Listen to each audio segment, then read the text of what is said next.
Hello, everybody. This is FGOJR, and this is the first ever edition of the Sports Goofs podcast. And we've got Damp Frijoles, as he Hello, likes to be everyone. called. Yeah, he likes to be called. I have no idea why that. Why do you have that name? I was playing Rock Band. Oh my Hard to God. believe it's been this long, but I was playing the first edition of Rock Band way back when. Um, we decided, a couple of friends and I decided to make a band name using the random name generator, and Okay. one that came All up right. with Well, something let's was lower the Damp that. Frijoles. Wait a second. Okay. So that was an intro from our very first episode. What's up, everybody? I'm Francisco. I'm joined by my good buddies Andrew and Charles, and one of our original goofs, Doug, for Sports Goofs number 100. Cien, people. 100. We did it, boys. We made it. Yeah. Yay! I feel like which one is it? The Muppets where Gonzo just kind of goes crazy. No, Kermit goes crazy. Yeah. And he just has kind of like that spastic reaction of happiness. We did it. Yes. We made it to 100 episodes. If you ever want to look at basically, hey, Freddie, you've made it to the 100th episode as well. Yeah. Freddie! You're one of us. You're one of us. Yes. So, yeah, 100 episodes, guys. Wow. It has been, I mean, if you look at, and I've talked about this before, how people who start podcasts or shows like this statistically don't make it past the seventh episode. And somehow we've made it to 100 through as as many difficulties that we've had, from the technical side to just life itself, and then a pandemic hit, and it's nothing has kept us down. Henceforth, why I named this one Goofs Forever, because nothing's been able to stop this train. Nothing at all. So I'm happy. I'm happy that we've made it this far. We've kind of ticked all of the, I guess, rites of passage for any online show. We've been suspended. We've had to ban people from the show. We've had lots of porn solicitations. We've had all kinds of things happen. Yeah, the You've lived a virus. lot, Doug. Yeah, exactly. The virus, everything that's been thrown at us, and yet we're still here. We are still here. Whoever actually continues to watch this show is insane, but we love you. Yep. Yeah. Are you saying we're Stockholm syndrome on them? Possible. We created a Beauty and the Beast situation, and let me tell you, folks, we were both the Beauty and the Beast. Yes. So in the background, I don't have a video game. I've gone completely old school. It is the original first episode that's playing in the background with the original graphics and logos. I've redone the graphics for the 100th to look like our semi-original. It's version 2.0, really, to be honest, but in the new style as well. But hey, it's a nice callback, all right? Fox Sports. Oh no, not Fox Sports. Bally Sports now. Bally Sports. Sometimes they used to do that with like their packages. We'll talk about them, Andrew. Don't worry, we will. We've got plenty of stuff for tonight because this is the last episode of the season. We'll probably take our normal 3 to 4 week break. Then we'll come back nice and rejuvenated, as we always do. We have surpassed, just for the podcast version of the show, 7,000 plays. So somebody out there does listen to us, because to happen 7,000 times, that doesn't normally happen. Okay, I mean, come on, man. We've had Manscaped knock on the door at least once. Come on. That is true. We're getting there. It's been trending upwards. We've had sponsorships already. This particular episode's not sponsored, so we've gone completely old school. But maybe there will be a video ad sponsorship, so we'll whenever that pops up, we'll deal with that. But yeah, we've come a long way, gentlemen. I'm very proud of us of keeping this going. And I'm glad we got Doug back just for this. It feels really special, right? It's kind of. It really does. It's like, what if the Fresh Prince had the original Aunt Viv come back for one last episode? That never happened.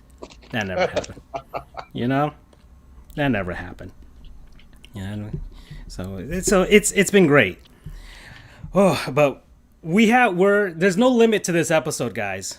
We're gonna go for as long as we can go. Charles has already burritoed himself. Andrew's got his fruit snacks there. I've already eaten for the day, intermittent fasting, whatever. So we're gonna keep going and see how long we can endure. If somebody faints, I think that's when we'll end it. All right. This is gonna be the Columbus Blue Jackets for the Tampa Bay Lightning.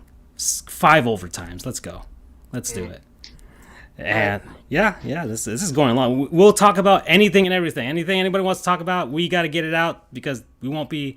Well, we will be doing. Me and Charles are going to plan this out, and I hope we can get some people to join, including Andrew and Doug, and maybe we get some guests to join in the fast food draft that we'll be doing during the NFL draft. Because Doug, my apathy for drafts knows no bounds. I really do not care. The last 2 drafts that I've done, I did the NBA draft and the NFL draft last year. I was gonna kill myself by the end of it because I did all 4 hours of the first rounds for both of those things. And yeah, I go insane. So I need a little something to keep my sanity. We did the cereal draft, which kept my sanity, the NFL draft, and that's how me and Charles came up with the fast food draft. And we'll have all of those details soon enough. We'll invite people in, and it'll be a fun time. All right? Or it'll be a fun time. Let's see if the New York Jets draft a new quarterback now. Come on now. Let's see that disaster. I think we'll all enjoy that one. All right, guys. I feel bad for our dear friend Jonathan Gross. Oh, yes. Yeah. Part of being a Jets fan is hating what the Jets do, though. So this is all to form. It's good. Yeah, maybe for those who don't know, and that's probably everyone listening. Jonathan Grossman was our professor for MBE. That's the national portion of the bar exam, and he is a diehard New York Jets fan to the point where, and let me make this clear, this is totally hypothetical, he would never do this in real life, he has murdered Dan Marino on several occasions. Indeed. Yeah. Well, maybe he can enjoy himself with some metallic dice games. That's our sponsor for today, folks. Metallic Dice. Have some fun. Do some tabletop RPGs or something. That'll be fun. All right, boys. So, 100th anniversary celebration. Andrew had an idea for how we could start this, where we can talk about our original topics. I mean, they're laid out right there in front of the screen. So, and yeah, we had several. We had, I think, 3 each, but I figured that's going to take a while, and we want to honor our past while also going through to the present and the future. So I figured we just take the first 3, which were kind of the main topics, if you will, of that first episode. Yeah, so we're gonna do that. We'll get to our past topics. We'll go to the present topics, and then to end the show, Charles has his massive WrestleMania preview. That'll be the future portion. So it's kind of like a Christmas Carol, but I'm basically going to be man versus food on my end, just to give you guys a little foreshadowing. It's the point where you indulge yourself and you know you're going to die of the cholesterol. But I do it for you guys. I do it for 5 people in the 7,000. It's coming. Y'all don't even know. Oh my God. Wow. All right. So I guess, can I start, Andrew, with my first topic? Because mine was, I guess, the Florida Panthers, because I am... God, I guess I'm a hockey expert. I could put that on my resume now. Somebody actually interviewed me for my opinion. Someone interviewed me for my opinion on their own podcast, which is more successful than ours. So it means that we are doing something right? Question mark? So, yes, the Florida Panthers. My beloved Florida Panthers. The best team in hockey, Florida Panthers, everybody. Amen. It's been 3 years. And yes, Andrew, I was wrong way back when. I was wrong. Those Panthers were frauds. They were not the Frauds. real deal. No, they're not frauds like any team from Philadelphia, named the 76ers or the Phillies or the Flyers or the Eagles. They're not frauds like that. They weren't ready. They were still gestating. So, this version of the Florida Panthers, despite losing Barkov for a little bit, losing my Swedish man crush, Patrick Hornquist, and despite losing Aaron Ekblad for the entire season, aside from a miracle recovery that he can come back for the Stanley Cup Finals, aside from that, the Panthers are on a 6-game winning streak. They are the best team in the NHL, well, the most points in the NHL at this moment. And they're rolling. And for many reasons why. And I talked about it with Chase Hollis podcast, and I will say it again. Carter Verhaeghe, coming from Tampa Bay. This man is uber talented. I mean, he was buried underneath that talent in Tampa Bay, and now we can see why. Man. I've told you this before, Francisco, that I saw this coming. Yeah. I remember talking about this a few months ago. Yeah. Yeah, he said, I saw what he was able to do in his limited amount of time playing Verhaeghe.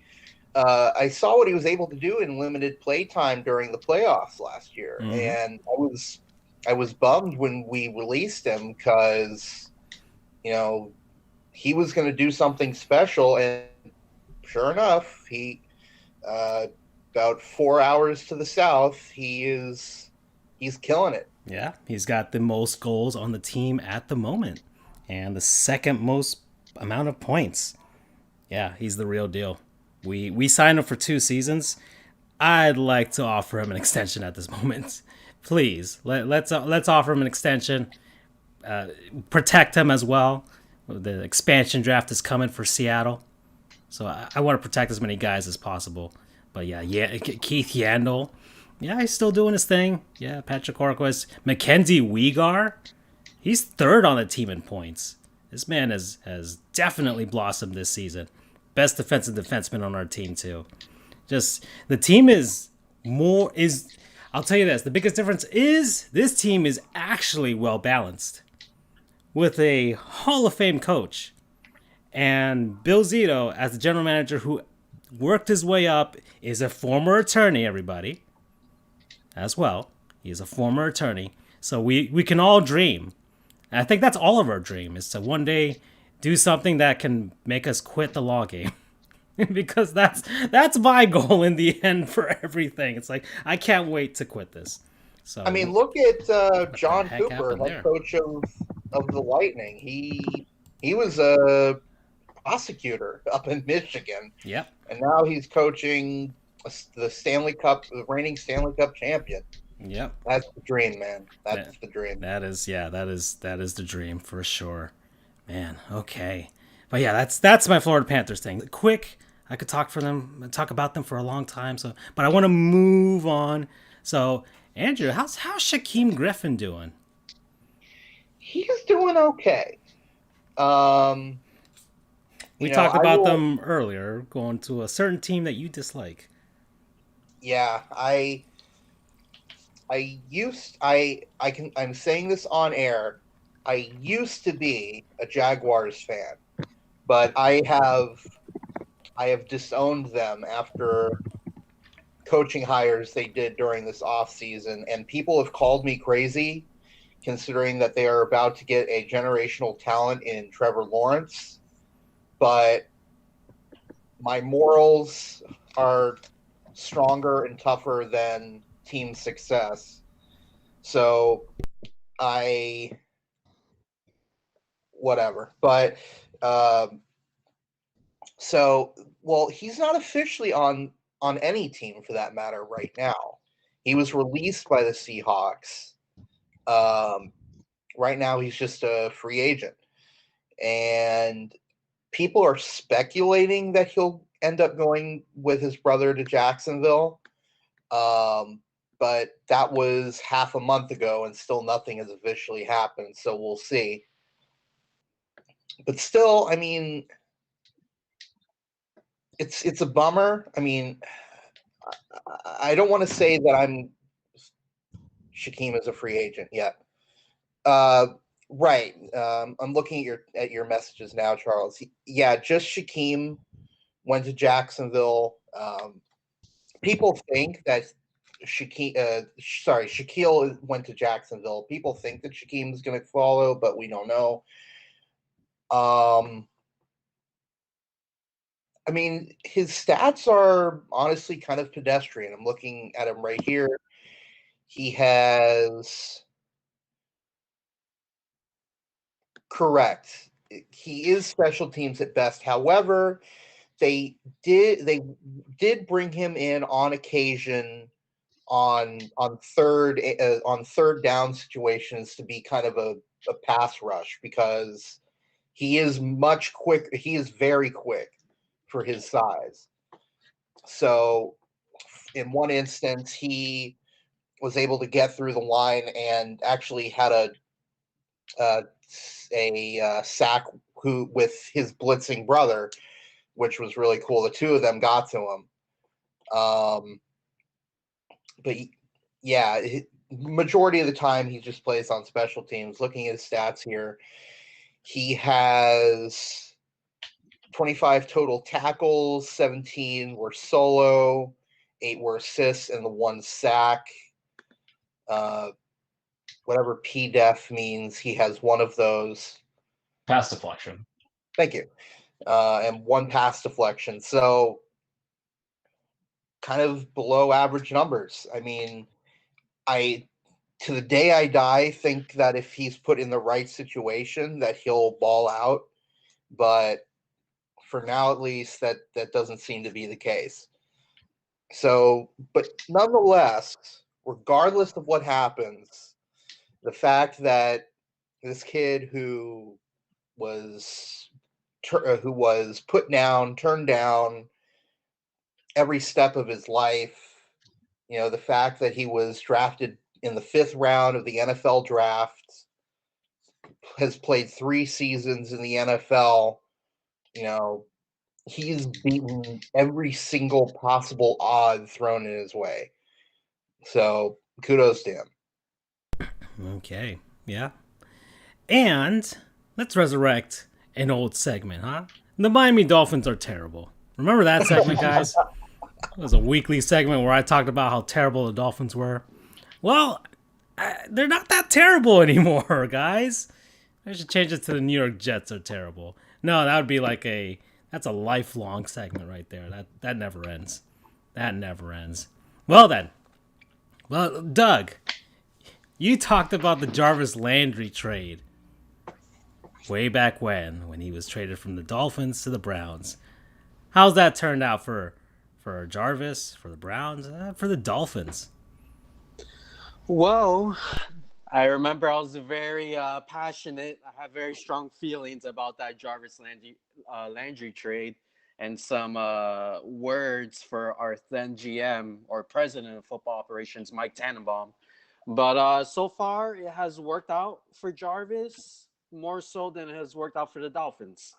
Back then, I did claim, and I probably put a little too much oomph behind Jarvis, but I felt like he could be a superstar in the league. And he's been very good. He's been above average. He's been a Pro Bowler even after the Dolphins traded him. But my bone to pick with the Dolphins then, and it remains today, is that we got too little in return. We traded Jarvis Landry, who was coming off consecutive Pro Bowl seasons, for a 4th-round pick and a 7th-round pick. That 4th-round pick was used for Durham Smythe, who's a backup tight end for the Dolphins. Doesn't contribute much. And then the 7th-round pick, I'm not too sure who we ended up picking there. But at the end of the day, regardless of who we picked, it was still giving up too much for too little in return. You don't give away Pro Bowl players, Pro Bowl skill position players like a Jarvis Landry for a 4th-round pick. And I looked up some trades as comparisons of other Pro Bowl receivers. Brandon Marshall was one. Pro Bowl receiver, set NFL records for the most receptions in a game. A great receiver. The Dolphins obtained him from the Broncos for 2 second-round picks.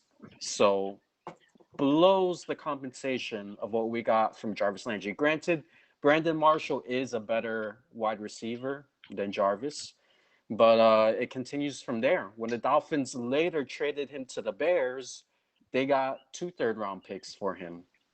Another wide receiver to resurrect from the past is Demaryius Thomas. I'm sure we all remember the name. He disappeared into who knows where. The Broncos traded him to the Texans, coming off of an off year for a 4th-round pick and a 7th-round swap.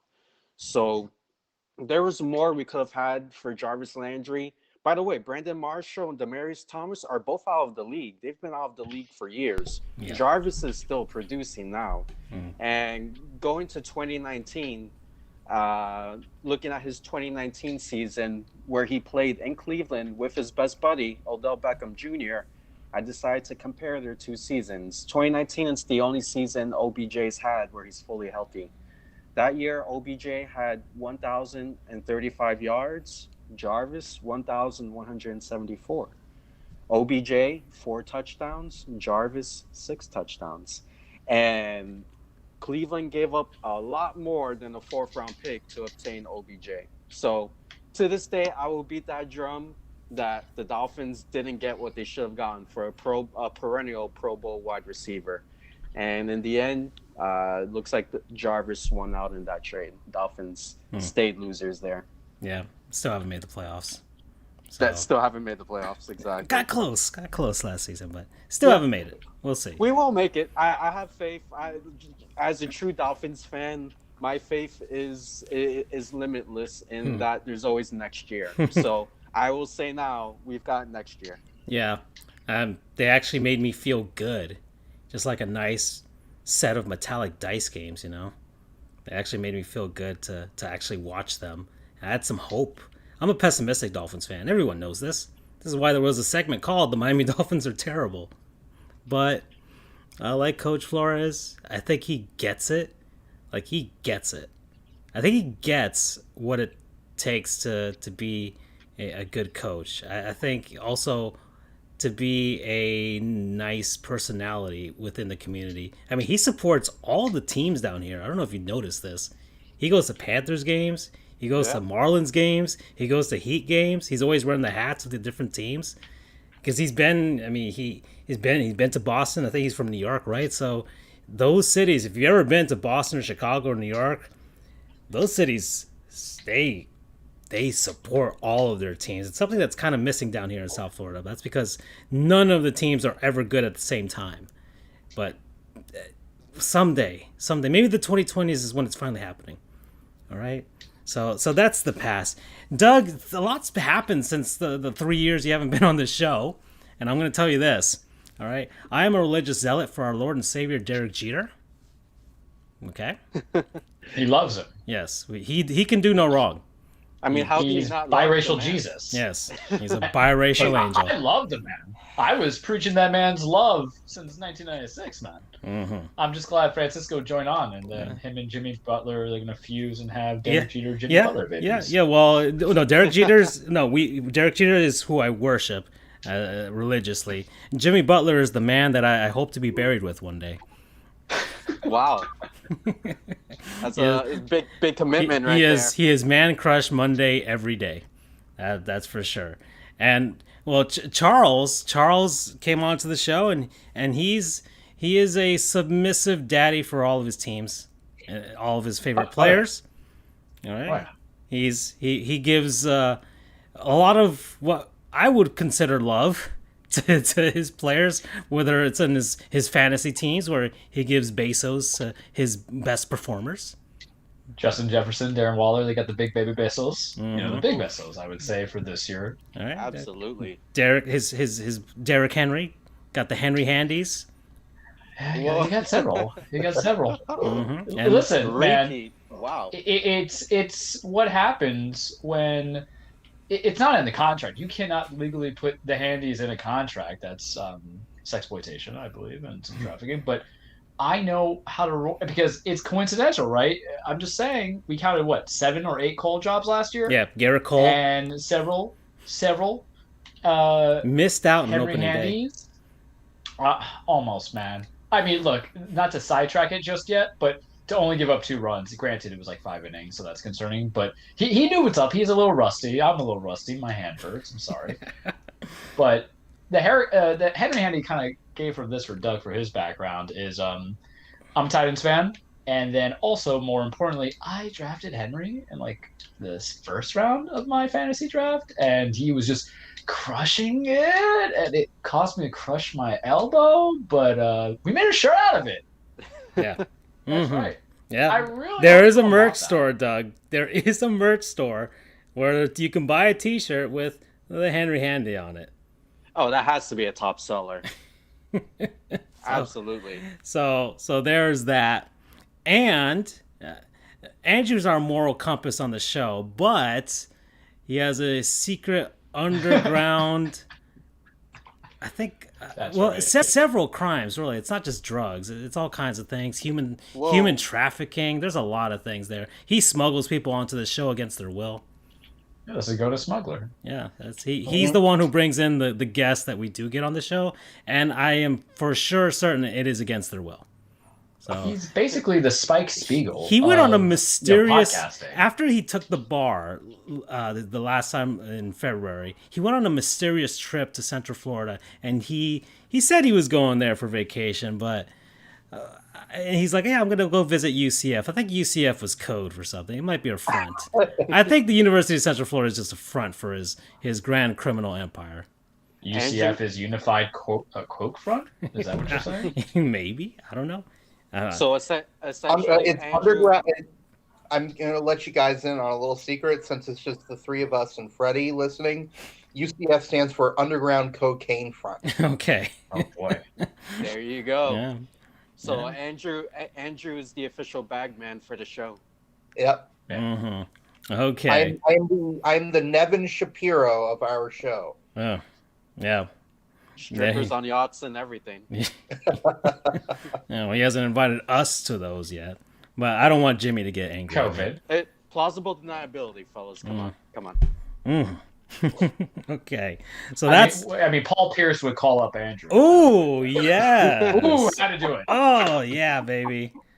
Okay, so If I'm able to get Paul Pierce on the show, you know for sure that is proof that I am... Yes. Listen, not there's gonna be some people with a morality clause to not even get him interviewed. We don't have that, Paul. No, for the cost of 1 case of Lupa and a large Baja Blast, I will front you, sir, and you can come and talk to us, and talk about how great you are. All of your horrible takes, we'll take them. We'll give you the platform you need. Yeah.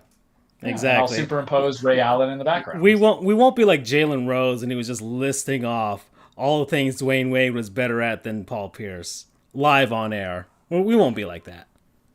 All right, we'll keep it nice and clean for you.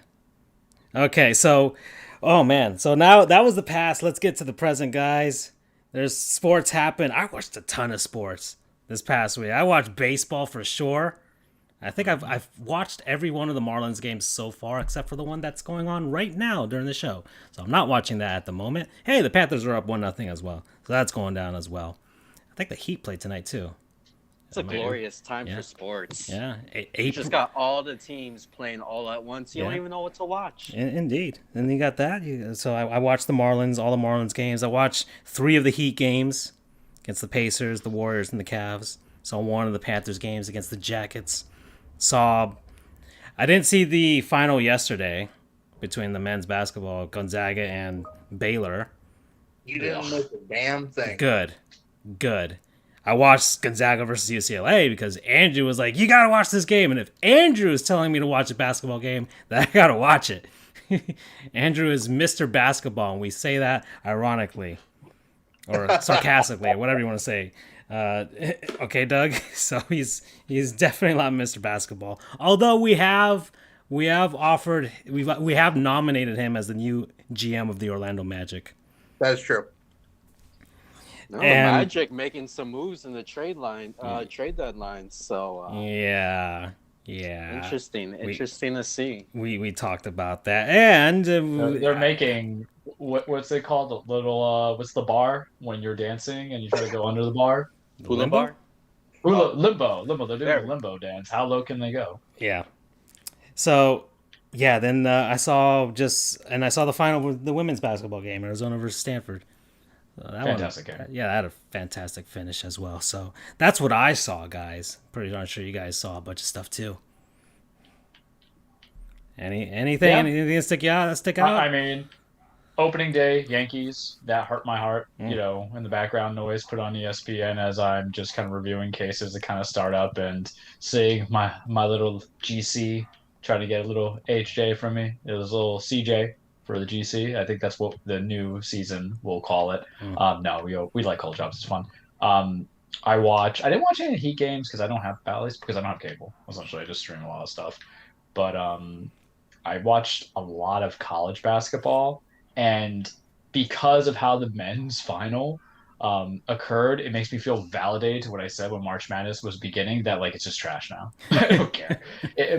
Baylor was just so dominant. Mark Few, I understand that he is a powerhouse, but that window is closing, man. It feels like it, because if you look at what he's been doing, they went to the championship in 2017, now it's 2021. And this is the problem when you're predicting a lot of teams in the same programs to kind of make it. And I could not have seen such bad, I don't want to say it's leadership, but someone has to be put to blame, because I feel the naysayers are like, well, he can't control everybody taking those bad shots. You can call a timeout. You got no one to call a timeout. You don't call a timeout when it's 11-1. That early, I'm like, shit. I'm like, hell, call the timeout when it's like a 7-0. You got to do something, because those kids were out of funk. They had turned the ball over too many times, and they had just lost their confidence. And I didn't even bother. I was like halfway through the first one, it's like, man, I'm done. And then I went to go things. The women's game was fantastic for me because I have a very sour approach to women's college basketball, because I don't care for UConn. I always feel like they're there. And Gina Ariema, I appreciate your brains, but and how your strategy is and your record, but I feel there really is just no parity for me to care about, because what, for the years it was him, it was Tennessee, it was Baylor, and I think Stanford came around to it. But he was just building these programs and being consecutive. I think this was his 13th Final Four, and then what? I can't even count how many championships games he's gone to, and then them just kind of screwing over Baylor with a shot that was obviously a foul have bothered me. So getting to watch the women's game when it was Arizona and Stanford was just very invigorating. And then Francisco and I were just messaging each other. I just don't understand how you don't. It was a bad cut. They froze. Yeah, the final I think play. Really, it was a good trap, but it wasn't like the most impenetrable trap known to mankind. She really, the center should have done is just cut it. She should just cut it and then take the chance, because they were only down by 2. So if you get fouled, you have an opportunity to tie the go game. up to the line. And then I watched a little bit of other baseball. White Sox, I believe, the other day. I forgot who they were playing, but then I changed, because this leads into the other topic. Oh, they were playing the Angels. Yeah. Oh, they were playing the Angels. We'll do anything to make news out of something that's just so silly, wouldn't we? Because what happened with the White Sox? Homeboy gets a little hurt, and everybody Eloy Jimenez. Yeah, Eloy Jimenez. Because then I'm thinking about Castellanos, but then Fernando Tatis, who just popped his shoulder out because he just swung so badly. So everybody will make a storyline out of everything. So now everybody's good for there. So I was like, oh, let me see how the White Sox are, because they might be the competition. I think Minnesota is really scary, but I'm like, with this expanded supremacy. So that's what I watch. Oh, and for you ungrateful people out there, I have been watching some old WrestleManias, and we'll see how that comes to play. Mm-hmm. How about you guys? Andrew, Doug, what'd you guys see? Yeah, so I haven't been watching a lot of sports until actually this past week, where I finally got some value sports in my life. So I've been watching the Heat games. I've been watching Marlins. It's like being at a buffet. I've been watching Panthers. It's good, man. It's good. And I got to say, the Panthers are fun as hell to watch. Like, that team has no quit at all. That team has a bunch of dogs on the ice. It's so fun to watch them. It's so fun to watch them play. Yeah, man. So I've just been watching a lot of local sports. Heat watching see how Oladipo does. He's playing good defense, which is a given. His offense is a little rusty, but I think we'll get there. And watch the little March Madness. The Gonzaga Baylor game was a blowout. It's just like, men versus boys essentially. So, and then I watched a little bit of Angels baseball last night. Shout out T-Mobile, giving free MLB TV to all their subscribers for the season. Hey now. So that's a good pickup. Oh yeah. So I watched a little late night baseball last night before going to bed, and saw the Angels fans tossing. Okay, hold on. So let's get Andrew. Well, I know you saw the UCLA versus Gonzaga, so you told me to watch that. What did you see other than your Rays completely walloping the Marlins? Well, not walloping actually. The Marlins bullpen just choked the first two games, but yeah, big bombs. Wolf. Big wolves. Well, I didn't get to see much sports this week. I was able to catch a little bit of the opener for the Rays.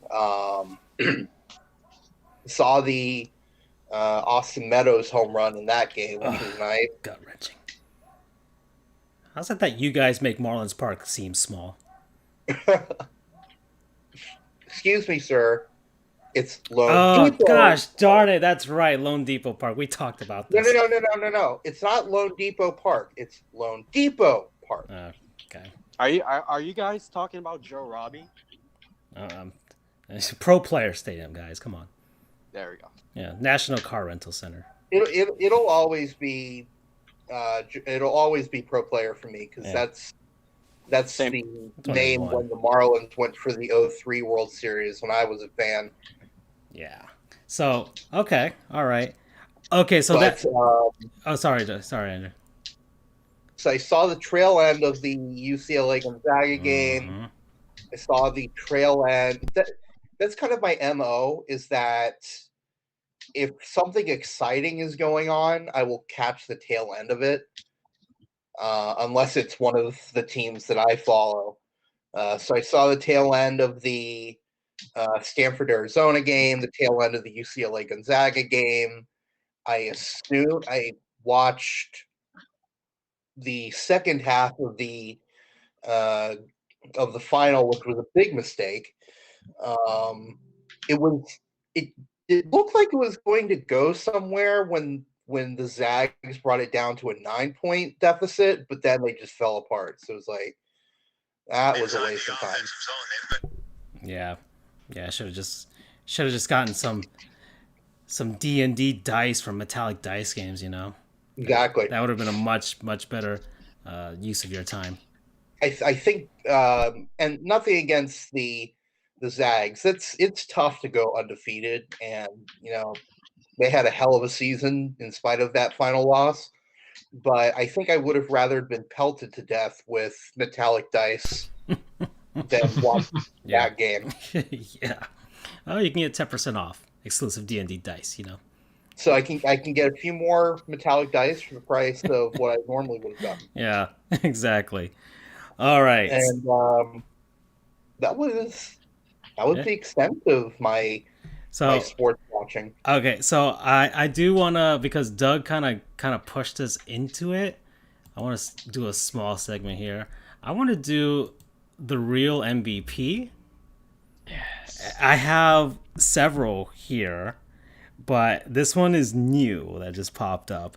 I'd like to give a real MVP to the Los Angeles Angels fans for what they did last night against the Houston Astros, and a fantastic comeback victory by the Angels as well, which is kind of the cherry on top of it all. The Astros were winning that game by a lot, and then the Angels, through the power of the trash cans, but not in the way that you're thinking of, Houston, they were able to get that victory. But man, oh man, it was great.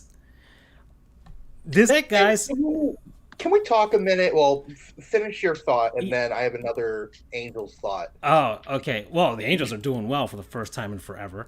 That's one thing. But I just Joe want. Madden, man. Yeah, he's got another year on his belt. He's going to see what happens. Maybe they actually have some pitching. Who knows? But okay, so yeah, the Angels fans, if you don't know, well, the Houston Astros, for the most part, they haven't really played in front of other human beings during a regular season game since they were found out to be dirty, stinking liars. Bastards. Well, their stadiums are opening up little by little in different states, and as well, it's not just here in Florida or Texas. No, they're opening up in New York and in Boston and in Colorado, and which is also getting the All-Star game. We'll talk about that. And California. So in Anaheim last night, one fan threw a inflatable trash can onto the field while the Astros were batting, I believe.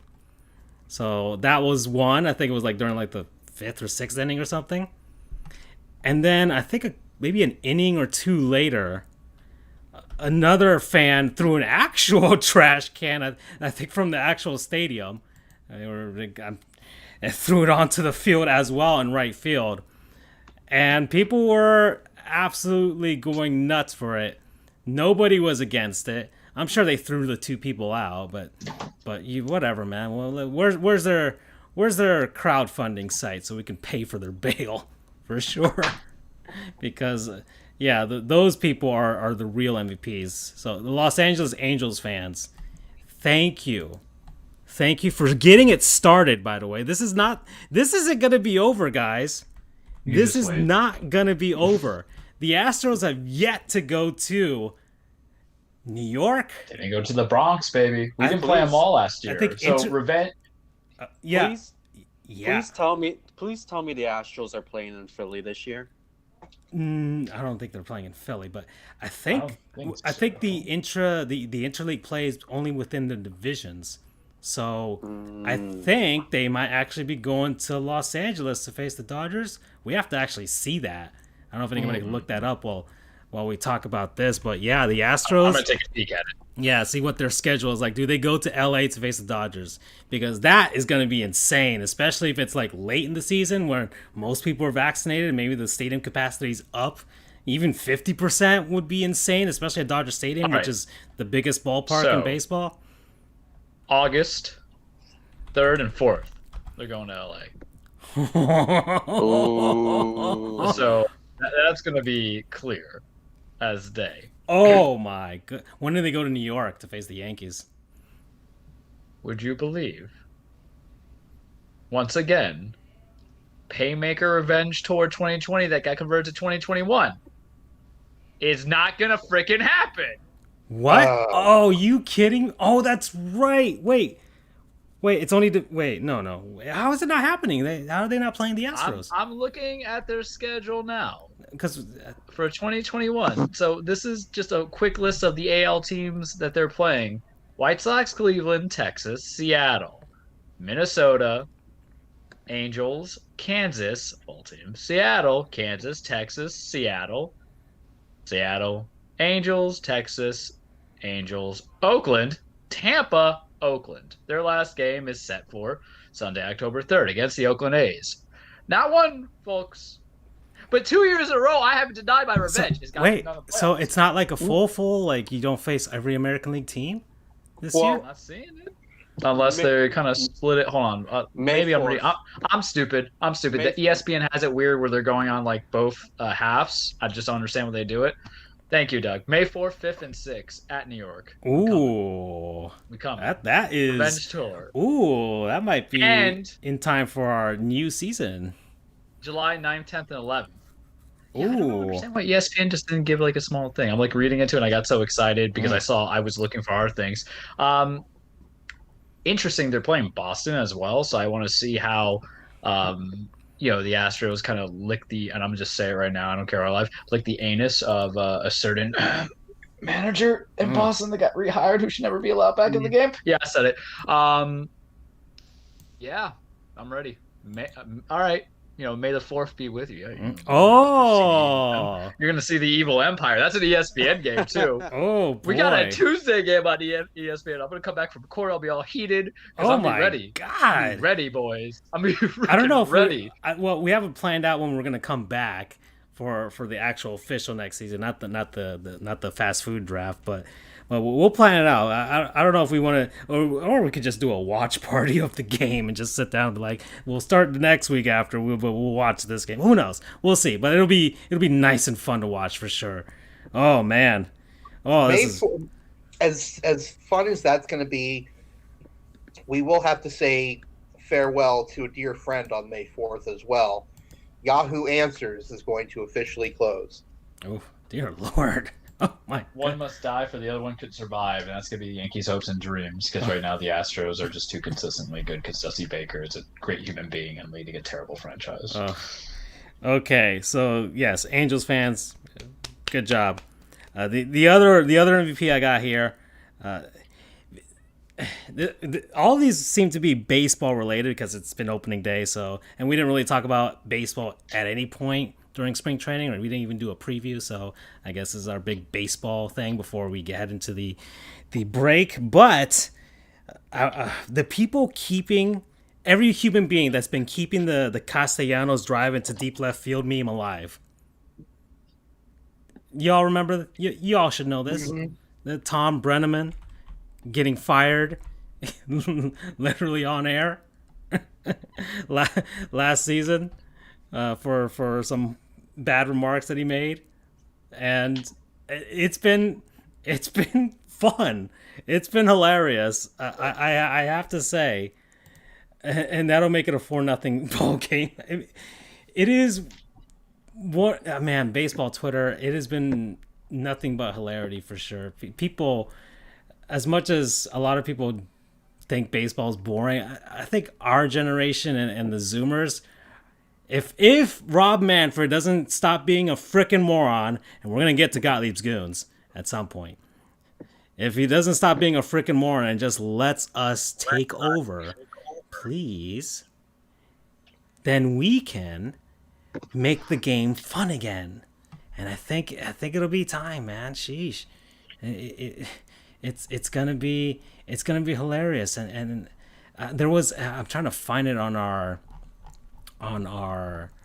Twitter page here. There was a news anchor in Tulsa, Andrew's hometown, that did a sportscaster for a local news station in Tulsa that was doing a recap of the Reds game. And there was a point where Nick Castellanos did hit a home run. And he's like, and Nick Castellanos hits a drive into deep, which he literally hit a drive into deep left field and made it the center field in this one. Okay, but he made it a 4-1 ball game. And he's like, at the end of it, he's like, I'm going to be putting this headset back on again, though. I'm like, my God. Oh, man. And need some aloe for that. Oh, here it is. I did this for baseball Twitter. So let me see if I can get that volume on. 1 second. Let me see if I can put this up for everybody. Right-hander Carlos Martinez. As there's a drive in the deep center field by Castellanos, it will be a home run. I can hear. And so that will make it a 4-1 ball game. Oh, man. I'll be putting on this headset again. Reds win 12-1. Right-hander Carlos Martinez. Oh, God. There's a drive in the deep center field by Castellanos. It will be a home run. And I love when... And so that will make it a 4-1 people ball are game. Just commenting on any innate thing 12-1. Like, on Twitter that maybe even may have something to do with baseball or may even not. And in the middle of their comment, they'll say, and that's a drive into deep left field by Castellanos. And that'll make it a 4-0 ball game. I don't know when I'll be putting this headset back on again. So, thank you, everybody who's been keeping that meme alive. It has not gotten old. It has not gotten old. You know what's crazy though? He's back. He's the play-by-play announcer, or a play-by-play announcer for the Roberto Clemente League in Puerto Rico for the 2020-2021 season. So he's been banished. like Christopher Columbus. He's just like, you just leave, you get out of here, go to the island, get some dysentery. Oh man. Okay. Other real MVP. I don't know who this guy is, but he's on Bally Sports Great Lakes for the Cleveland Indians. Bruce Dredden, who went on an epic rant on air with a caller. Did you guys hear this? I'm going to play it for you guys too as well. Amazing. Yes, and it is absolutely great. The next guy, where this caller was complaining about one of the batters. Oh, that's the guy who called him an idiot, right? Yes. Yes. And let me speed this up here. There we go. There it is. Judgment on the season after one game. After one game. 30-degree weather that proves what an ignoramus you are. Oh man! And then he just hangs up on him. I can't blame him for getting angry. I mean, I have no idea any of the context, but that's a good point. To make a judgment off of one game is nuts. Yeah. I mean, it's only opening day. Sheesh. Even the Seattle Mariners are great on opening day or April, and then they fall apart, like we all know. So everybody's good when it's 0-0 on the record, boys. Yep. Yeah. So the Angels are 4-1 right now. So we'll see how long that lasts. Maybe they actually might do something. So, and they're last 4-2 now. Yeah. Oh, okay. They just lost to Houston. Well, see, look, they failed us all already. Damn you, Dusty Baker. Ugh. So, the other last real MVP, the New York Yankees, for honoring a New York Post photographer named Anthony Kelsey, who died of COVID last season, and he was, I think he was the photographer from like 1994 until he died. Very long time. Last year, and they put a plaque for him in the first base camera well at Yankee Stadium. So, and the Yankees memorialize things forever. So he will be remembered forever, and they had like ceremony with his family and his kids and everything. So that was very touching. So the New York Yankees, there you go. There's some actual love for you guys. Do you feel dirty saying that? No. We've grown. No, yeah. I mean, it's surprisingly, the New York Yankees feel like underdogs. How does that even happen? I guess when they haven't won a World Series in 11 years, it sort of feels that way. But because our form of cheating was steroids. Okay, we didn't sully the game by doing something different than everybody else. Oh God. Oh, A-Rod. Oh boy. Sheesh. Okay, well, as our good friend Jeremy Taché says, he's a serial killer or a psychopath, right? So, Doug, that's our segment, the real MVP. But then we have the opposite of this segment, where we have to call people out for their goonery in the sports world, and that's what we call Gottlieb's Goons, named after a fellow Doug, but not a good Doug. I'll tell you that much. Named Doug Gottlieb. We don't claim him. And the Council of Dougs, they don't claim him. But yes, Doug Gottlieb, who is a frickin' moron, not a good human being. I don't know. I mean, but he says horrible, bad things about Andrew Luck, and that's why we made a segment for him. Roy Williams, who just retired, said something funny about him. About how he couldn't put on his pants the right way during a basketball game. So how could he comment on the North Carolina Tar Heels? And he's right. So, yes. Gottlieb's Goons, guys. I said, let's continue with the baseball thing. Major League Baseball for suspending Nick Castellanos as there's a drive into deep left field. And that'll make it a 4-0 ball game. Okay? Of meme fame. For quote-unquote instigating a bench-clearing quote-unquote brawl, because it wasn't really a brawl, it was just a bunch of guys just kind of standing next to each other, for celebrating scoring a run against the St. Louis Cardinals. Did you guys see this?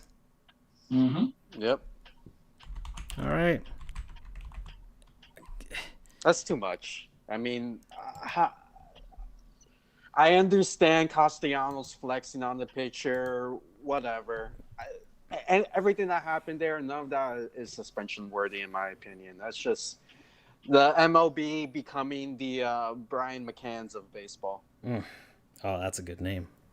That's a good name.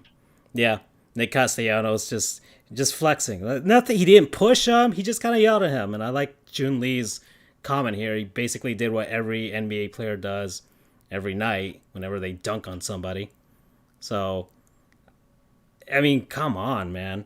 I remember baseball is the it's the pure sport with the unwritten rules. You gotta know better. Come on. This is unwritten rules, my ass. So, Yadier Molina, I feel should have been suspended. If they're gonna suspend guys, then let's make it even. Yadier Molina, who's always in all of these brawls, because Yadi feels untouchable, man. Well, I swear, if he was a hockey player, he wouldn't be doing this shit. He would have been knocked out the moment that he started something with anybody in the NHL, and he would never start a fight again. That's what Yadier Molina. I swear somebody should actually punch him, and that way the Cardinals can be like, well, that whole retirement thing just started for him. I really, really want somebody to do that. My brother-in-law is a St. Louis Cardinals fan, but Yadier Molina really just needs somebody to do that to him. Anybody. But there's going to be a bunch of... Oh, man. I was going to say something about Puerto Ricans, but... I'm sorry. I think you're a Puerto Rican, Doug. Whoa. There we go. So... In all fairness, emotions can run high, so I understand. No, I'm just saying he's always in this. Whether it's like the Cubs or it's usually the Central Division teams that always fight each other for some reason. But yeah, or the NL Central. But man, he's somebody needs to get at him at some point. And it's like I swear he only has all those tattoos just to look intimidating when he really isn't. Oh, okay, that's my rant. Sorry. Ooh, I'm getting heated. But yeah, Rob Manfred sucks. We know this. He was actually He was the Goon of the Year, right? Last year? Yep. Yeah, that's right. We named him the Goon of the Year. Worthy choice. Yeah. Worthy choice right there. Oh, man. And my last one that I had here. I know I'm talking a bunch, guys, but don't worry. Everybody will talk. But I want to get... The other one is... the people criticizing Audia Barnes for her post-game, celebratory thing with her players, and then flipping the bird to, the critics and stuff that didn't believe in them when they went to the championship game. Bunch of prudes out there. I mean, what is this? Are we living the puritanical era? Are we? You play for that kind of coach, though. Because her whole thing was flip the bird. She was basically telling everybody that if you weren't with us, F you. You want that in a coach. You don't want a yes man or a yes woman or a yes person on the coach. Like, good job, guy. You have to acknowledge diversity because it goes back to what I mentioned earlier about the women's college basketball. It's just all those other programs, the UConns, the Baylors, the Stanfords, even though they lost to Stanford, we don't say that. Yeah, but no, go ahead. You want that aggression. You want a little bit of that dirtiness. I mean, it's a sports emotion. So here's my thought process. If fans are more uncivil than anything should be in this world when it comes to a sport, why can't the coach just kind of get a little dirt on her elbow? Come on. But the people who commented on it, oh, that's not a great example for my daughter. Pfft, your daughter ain't going to play for her. I mean, come on. Let's be real here. Nick Saban's not a saint.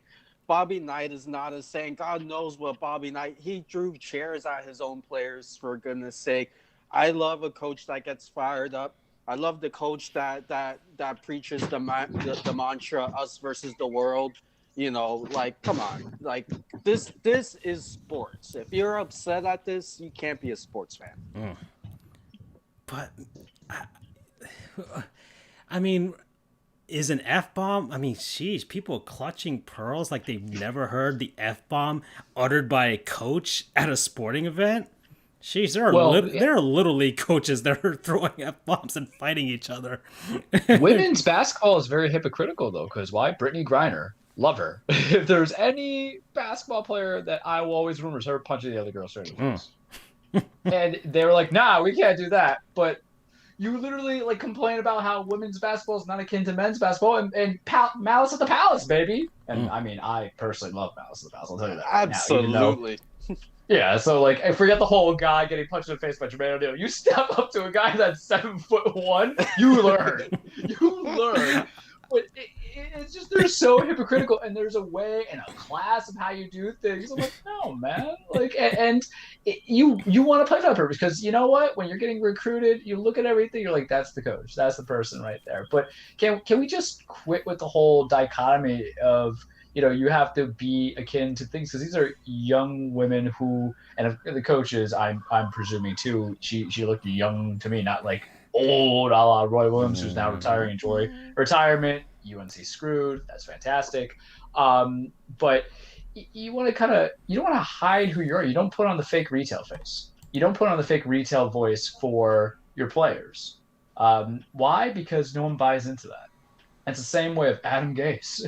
He's the example I think of. Oh my God. But you think about it, for him, he put on retail face, retail voice, and it didn't work, and it could connect to the players. It works with management, because what's the whole idea about management? I swear, the New York Mets probably never saw him without a hat, and he probably did the interview with a hat on. And then the moment he got the job and he had the press conference and he came in without a hat with the googly eyes, they were like, oh no, we hired this man.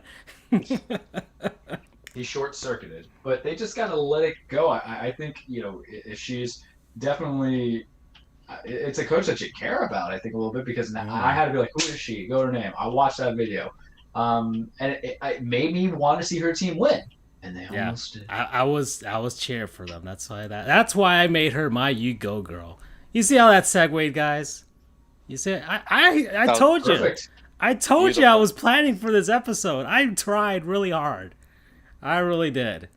So, my you go girl, he's the head coach of the Arizona women's basketball team, Audia Barnes. Okay? That's who my you go girl is. So, we are going to learn about her, Charles. We are. Yay! She may have lost, but they fought valiantly. They just could never get close enough. They were like 1-2 points away. They just could never overcome Stanford, but that's fine. Audia Barnes has done things herself. She's currently the head coach. She's been a coach in women's basketball, or college basketball at least, since 2011. She was at Washington until 2016 as the assistant coach, and then took up the Arizona job in 2016. And look at that, they made it to the championship game in 5 years. So that's one way to build up a program. And she played herself at Arizona. That's her alma mater. So she was the Pac-10 Player of the Year in 1998, first team All-American. She was drafted in the 4th round of the WNBA draft in 1998. Played for the Sacramento Monarchs, the Minnesota Lynx, the Cleveland Rockers, the Seattle Storm, and played internationally as well in different leagues. She won the WNBA championship in 2004 with Seattle. That was her final season in the WNBA, and now she's the head coach, and she almost got them a championship. They're close. They'll be a team to watch next season. So that was fun. So Audia Barnes, all right, keep flipping the bird to everybody. You deserve it. You deserve it. You go, girl. Keep throwing those F-bombs. We love it. We love it. All right. All right, guys. I feel like I've been talking a lot, so I need to do another. I'm doing all of the small segments, all of them now. But I feel like this will get the conversation going for something else. Doug, we have another segment called "Uncultured Swine," where we learn about international teams, things that happen outside of the realm of the traditional for North American sports down here, because we are uncultured and we need to learn. So my uncultured swine is the team you guys were complaining about pre-show, the Mercedes-Benz AMG Petronas Formula One team.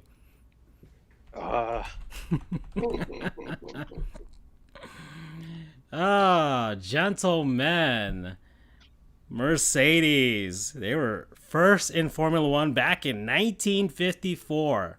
They were there for a couple seasons, then they stopped. They just stopped doing it for whatever reason. I'm not sure. Who knows? But then they came back. In 2010, Mercedes was like, let's do that Formula One thing again. And since 2014, they've dominated Formula One. You're being modest by calling it domination. Yeah, it's pure annihilation, essentially. They have won the entire sport. They have won 7 constructors championships. I'm sure you guys can explain to me what the heck that is. And all 7 came in the last 7 years. And they have 9 drivers championships, with 7 of them coming in the last 7 years. Their 2 drivers are Lewis Hamilton of the UK and Valtteri Bottas of Finland.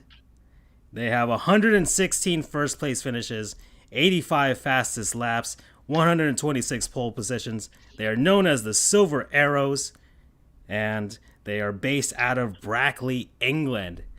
So that is the segue into the Formula One talk. We've only talked about it once before, the Bahrain Grand Prix that Andrew presented to us with that horrendous crash that we saw. And well, they just had the Bahrain Grand Prix. Look at that. I learned some things while researching this. But guys, Formula One, let's talk about the cars that go fast and don't go in left turns only. Yeah, so you mentioned the championships, the constructors championships, and I'll just add a little light to that. So essentially in Formula One, you have constructors championships and the drivers championship. The major championship is essentially the drivers championship. That's the one most people talk about. That's the one most people care about. So the constructor is the team. So Formula One is comprised of teams just like any other sport. These teams build cars, they construct cars, thus, they're constructors. And each team consists of 2 drivers. So you have driver A, who's really good. You have driver B, who's terrible. Driver A wins every race. Oh my goodness. Driver B comes in last place every race. So driver A is going to win the drivers championship. However, that team is not going to win the constructors championship because they did not get consistent performance from both of their drivers. So the team that has consistent high performance from both of their drivers ends up winning the constructors championship. And that has usually been Mercedes, even though some years there's been a little bit of competition from the other teams. But as Andrew said, you're putting a kind that they're dominating. They're just annihilating the sport. You already know who's going to win. You know who's going to start first on the weekend. You know who's going to finish first who's on the weekend. It's Lewis Hamilton, who I'm going to give roses to Lewis Hamilton. He's one of the greatest F1 drivers, if not the greatest F1 driver of all time.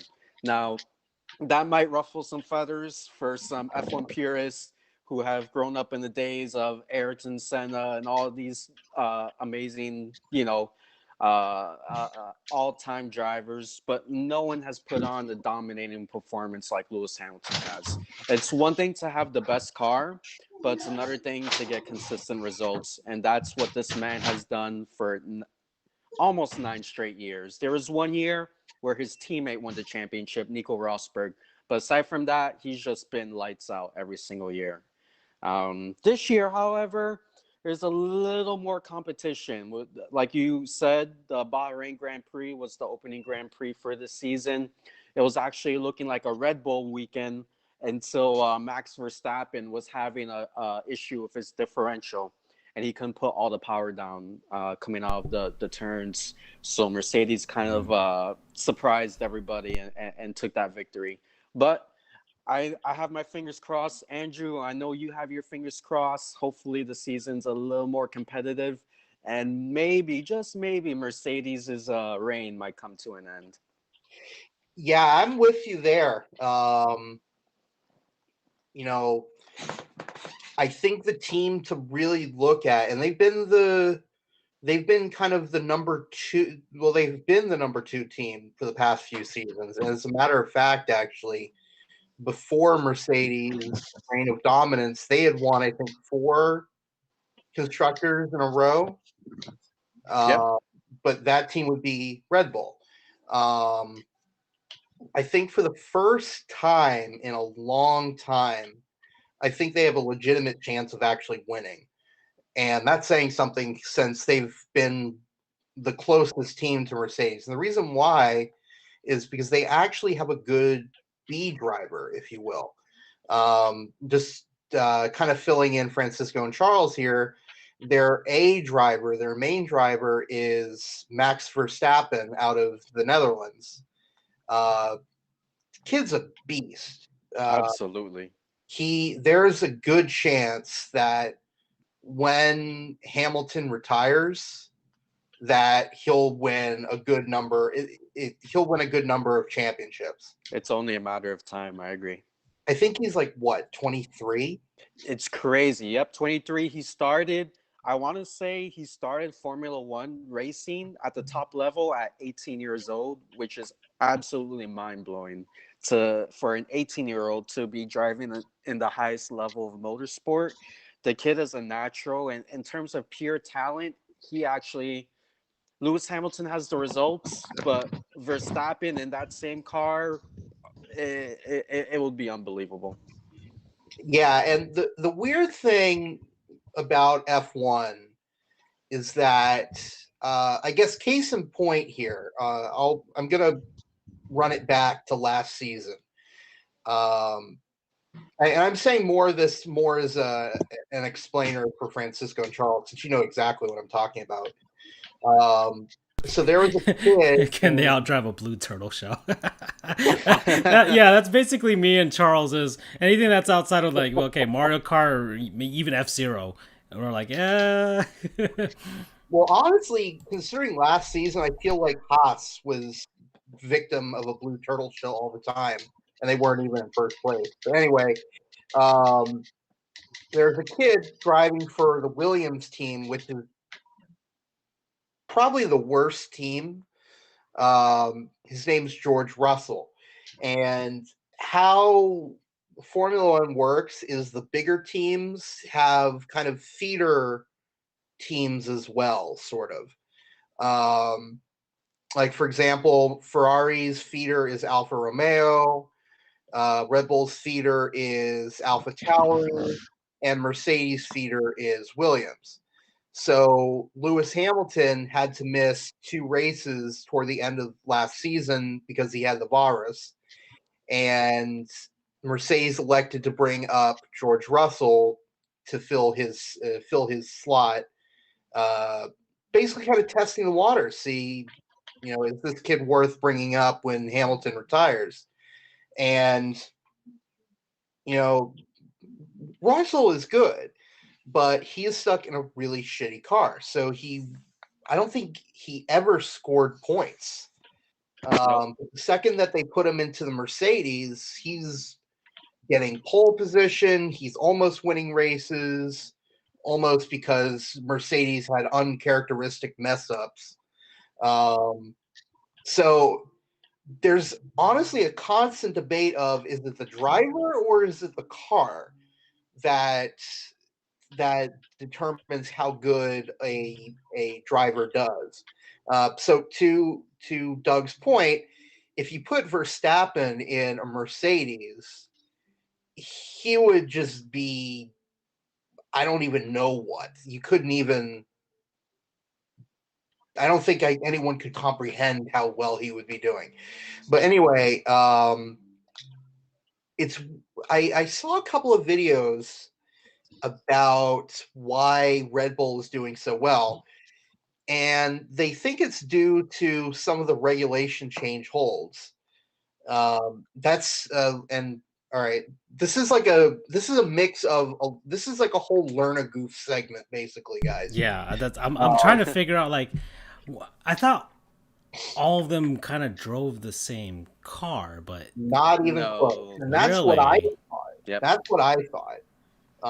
Before getting into it. So it's not like, I think NASCAR, they're all the same, right? It's stock car. More or less. So well, the big thing is the change in engine and things like that. But there are differences, but when you compare it to Formula One, they are driving the same car. Formula One introduces regulation changes every few years. So, something could be legal, but then in the next season, now you got to change it. And it's done primarily to try and give some competitive balance. Big regulation changes coming next year, but they had a mini regulation change, and Red Bull took full advantage. And Verstappen almost won, but there was a huge controversy over the rules where, trying to sum it up, the Formula One was saying, all right, you're allowed to go around this corner without staying on the track. That's cool. You can do that. And Lewis Hamilton was taking full advantage of that for the entire race. So he probably picked up at least a second of time because he was corner cutting. But toward the end of the race, Max Verstappen did the same thing and overtook Hamilton, but was forced to give the position back because you're not allowed to corner cut when you're not allowed to take a position when you corner cut. So it was just a whole mess. Everyone was pissed. But I'm getting way off track. I'm sorry. I just remembered what my original train of thought was. Was that a pun? Yeah. Oh.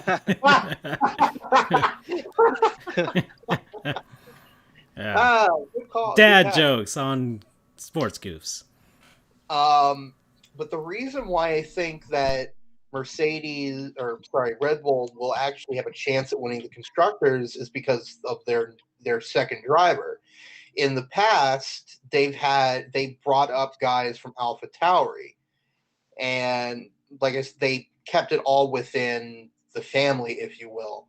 And they were okay, but Red Bull would just basically dump them, just threw them in the trash can. There was a driver, Pierre Gasly, who drove for them for 1.5 seasons, and then in the middle of the season, they dumped him back to from Red Bull back to AlphaTauri, and they brought up Alex Albon, who they then dropped at the end of this past year. So they just chew up these guys and spit them back out. But they brought this season Sergio Perez, who is a veteran of Formula One and has been stuck with a mid-pack team that was called Racing Point but is now called Aston Martin. And he did fairly well. So now that they have a legitimately strong veteran in the second car, I really think it's going to be, I hope, is going to be a tight fight to the end for the constructors. I still think that Lewis Hamilton is going to win because he's Lewis freaking Hamilton.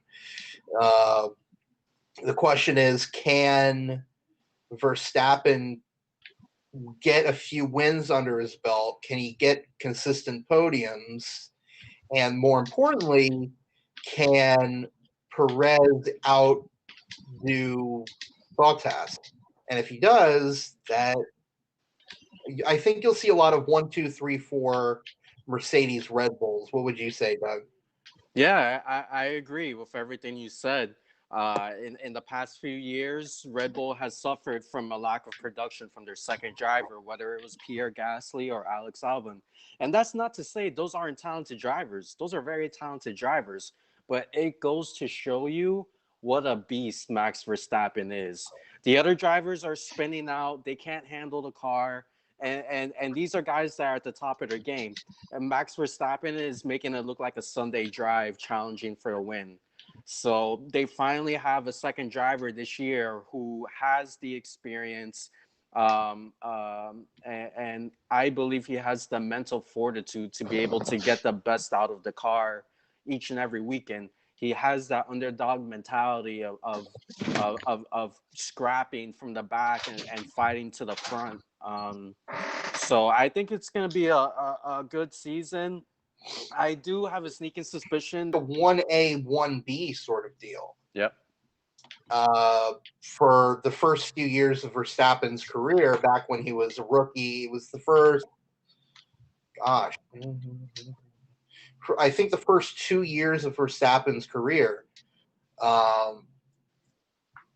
It was him and Daniel Ricciardo, and Ricciardo is entering, I think, his 11th season now, and so he was in his 7th, 8th, because he was definitely a veteran, and Verstappen was, coming up right on his tail, and Ricciardo decided to leave the team and go to Renault, which is now Alpine. And he's doing well in spite of the fact that he is in a lesser car than the Red Bull. So it kind of made me wonder what would happen right now if Ricciardo decided to stay with Red Bull. They would probably have won a championship by this point, or pretty close to. I think so, because Ricciardo's been the only one that's been able to match Max Verstappen in the same car on the track. That guy, his nickname is the Honey Badger. That guy is incredible. He drives so aggressive. He's one of the more aggressive drivers in the field, and he absolutely extracts the maximum out of every single car. I'm actually excited for him this year because he left Renault. He walked out of his contract, and he's with McLaren now. So again, not at that Red Bull level, but don't be surprised to see Ricciardo on the podium a few times this year, maybe even contending for a win for one of these races. But I agree. If he had stayed with Red Bull would be in a much better, much more competitive position than they have been these past few years. Okay. Oh, man. That was... let's see. Here's a pun. A crash course in Formula One. All right. Okay. And, I think I learned some things from Doug doing his streams on his shiny Xbox Series X. You know. Mm-hmm. He's been playing some of that stuff. I'll tell you that much, my friends. A little bit of F1 here and there. Might have to do some collabs as I watch it and we just talk about it. Okay, so let's see. We are hour 24 minutes. I think we can call this the halfway point. Let's call this the halfway point, guys. And everybody knows what this means, but maybe Doug doesn't know. It wasn't a thing when he was here. Side note, Freddie has 3 of them that he wants to list. Holy shoes. Okay. Well, it's a word from our non-sponsors. Doug, we have people, places, things, concepts, what have you, that we've been enjoying over the last week, or maybe you've been enjoying over the last 3 years since you haven't been on in that much time. But yeah, we shout things out and we give them, they don't pay us. They don't pay us like Metallic Dice Games does. But we want to show them love anyways. So, okay. So Freddie wants to start off right away. So let's do that. He's got he's feeling a little saucy today. Got some Sam Adams Wicked Hazy IPA. Ooh. So that is his non-sponsor, yeah. So Freddie must be celebrating something. He's been getting a little tipsy lately, for sure. Or he's a man of culture. Are we all over 21 years old? I think we are. So let's go. Wicked Hazy. There you go. It's good to be wicked. Super juice with haze for days. Oh, I feel like I should be in Colorado for this or something. So yeah, New England IPA. There you go. There's all of the stats for that. So you can. Where can you find Samuel Adams? As you can see, what is this, Boston? Yeah, this is Boston. This is definitely Boston right here. Basically everywhere in Boston, you can find Sam Adams. All right, just go into your local daycare. They'll have Sam Adams there. All right. So Sam Adams, Wicked Hazy. That's Freddie's non-sponsor.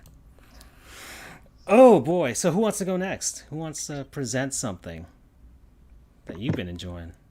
I'll go. I think I got a feel for the non-sponsor segment. So, Oh, you also have to come up with a fake promo code at the end. Oh, okay. So I'll shout out a service that I've been using for not only the past week but the past few months. Xbox Game Pass, which in my opinion is the absolute craziest of value in gaming. For anyone that doesn't know, Xbox Game Pass is essentially like a Netflix for games where you pay a monthly subscription and you get access to a whole bunch of games. But their prices are, I think the standard subscription is $15 or $16 a month. I stacked up on a bunch of Black Friday deals, so I'm basically paying $7 a month for like the next year. And they're adding a whole bunch of games, not just first party games, but third party games. I'm playing franchises that I've never played before, and I'm discovering them, like Wolfenstein. Believe it or not, I've never played Fallout. I'm playing Fallout now. They have the Skyrim, Elder Scrolls on there. They have the Yakuza games. I'm going to be jumping into those soon. They just added Outriders, which is a brand new AAA game. Day one, they just added it. Sports games, NBA 2K, you've got Madden football, FIFA, NHL. And the biggest news, you see Octopath Traveler over there, which is a game I'm looking forward to trying. The biggest news from this past week is that they're having MLB The Show 21, day one available on Game Pass. And the show has been a PlayStation exclusive for I don't know how many years now. And this is the first year it's going multi-platform. Yeah, it's made by Sony, so it's always been exclusive to them. But they became really the only, aside from RBI Baseball, if you're a peasant, they're the only ones who've been making a Major League Baseball game. 2K went out, EA Sports went out, and they're really the premium only one out there. Yeah, and they, like you said, premium. They're nothing but rave reviews from them, more so than 2K or EA. Sony's been doing a stellar job with their franchise, The Show. And first year it goes multi-platform, and it's available day one on Game Pass. A game developed by Sony, where Sony and PlayStation users have to pay full price on day one. So I'm just gonna throw that in there. But you got the Doom series, Battlefield, Burnout Paradise Remastered. It includes the base package of EA Play. So they struck a deal with EA Play, and they have a bunch of EA Play games on there as well. So literally, my backlog of games is never ending, and I'm okay with that. So thank you, Microsoft. Thank you, Xbox. And shout out to Game Pass. That's my non-sponsor. Yeah, promo code? Promo code Dougie Souls, Xbox Rules, Noob Master 24. Oh my goodness. All right. Yeah, so I got this gaming PC last year. Everybody knows this is what the show runs on. And Microsoft really wants me to get this Game Pass thing. And me and Charles, we've been getting a dent into our backlogs thanks to this virus here. And I can't take that plunge, Doug. I really, if I ever do, you will drown. Yes, I will never beat all the games that I already bought and paid for. And of course, I'm getting a ton of free games on PC because developers are literally giving them away. And it almost seems like Microsoft's literally giving them away, maybe for $8 or whatever. How much is it? How much do you pay per month? What is it again? It's standard membership is $15 or $16. $16. Yeah, but you can frequently find deals. Sheesh. Where listen, guys. I stacked up on a bunch of deals, and essentially until 2022, I'm paying $7 a month. Even we make $15 or $16 off the show per month, so we could actually pay for a Game Pass membership if we wanted to, and just share it amongst the three of us. But yeah, let's see, we don't know. Charles has a PS4 and a Switch. Andrew's got a PS4. and his ancient Xbox consoles, his 360 and the Xbox One, or not the Xbox One, but the original Xbox. And I got the game PC and the Switch and a bunch of old Nintendo stuff. So, yeah, but gosh darn it, man, I get jelly when I see what it's like. Oh, Doug's on Twitch right now. Oh, what's he playing? Oh, I'm playing like my 100th game in the last 100 days. Doug, what console do you have of the Xbox? I currently have a Series X. Yeah, he found one. Found one. I had a couple of Twitter accounts I followed, and midway through work, I got a Twitter notification that there's some stock available at Best Buy. Jumped on it, and I got lucky, and I was able to snag one. But I know consoles are tough to come by these days. Yeah. And guys, I just noticed here, Freddie forgot his second, but his third non-sponsor is us. Aww. Oh, thank you. His promo code is Happy Hunted. It warms the cockles of my heart. Yes, indeed. We appreciate you, Freddie. You've stuck with us thick and thin through our insane madness. And we were super thin way back when. We're getting thick there. Might add a second C to that thick. Yeah, we're taking steroids, Sports Goofs style. Jose Canseco, baby. Oh boy! All right. He and another BU. friend of the show, BU, are like kind of like how you had the fifth Beatle. They are the fifth Goofs. Yeah. Was it the 12th man in Seattle? What do we want to call it? Excuse me. It started at Texas A&M.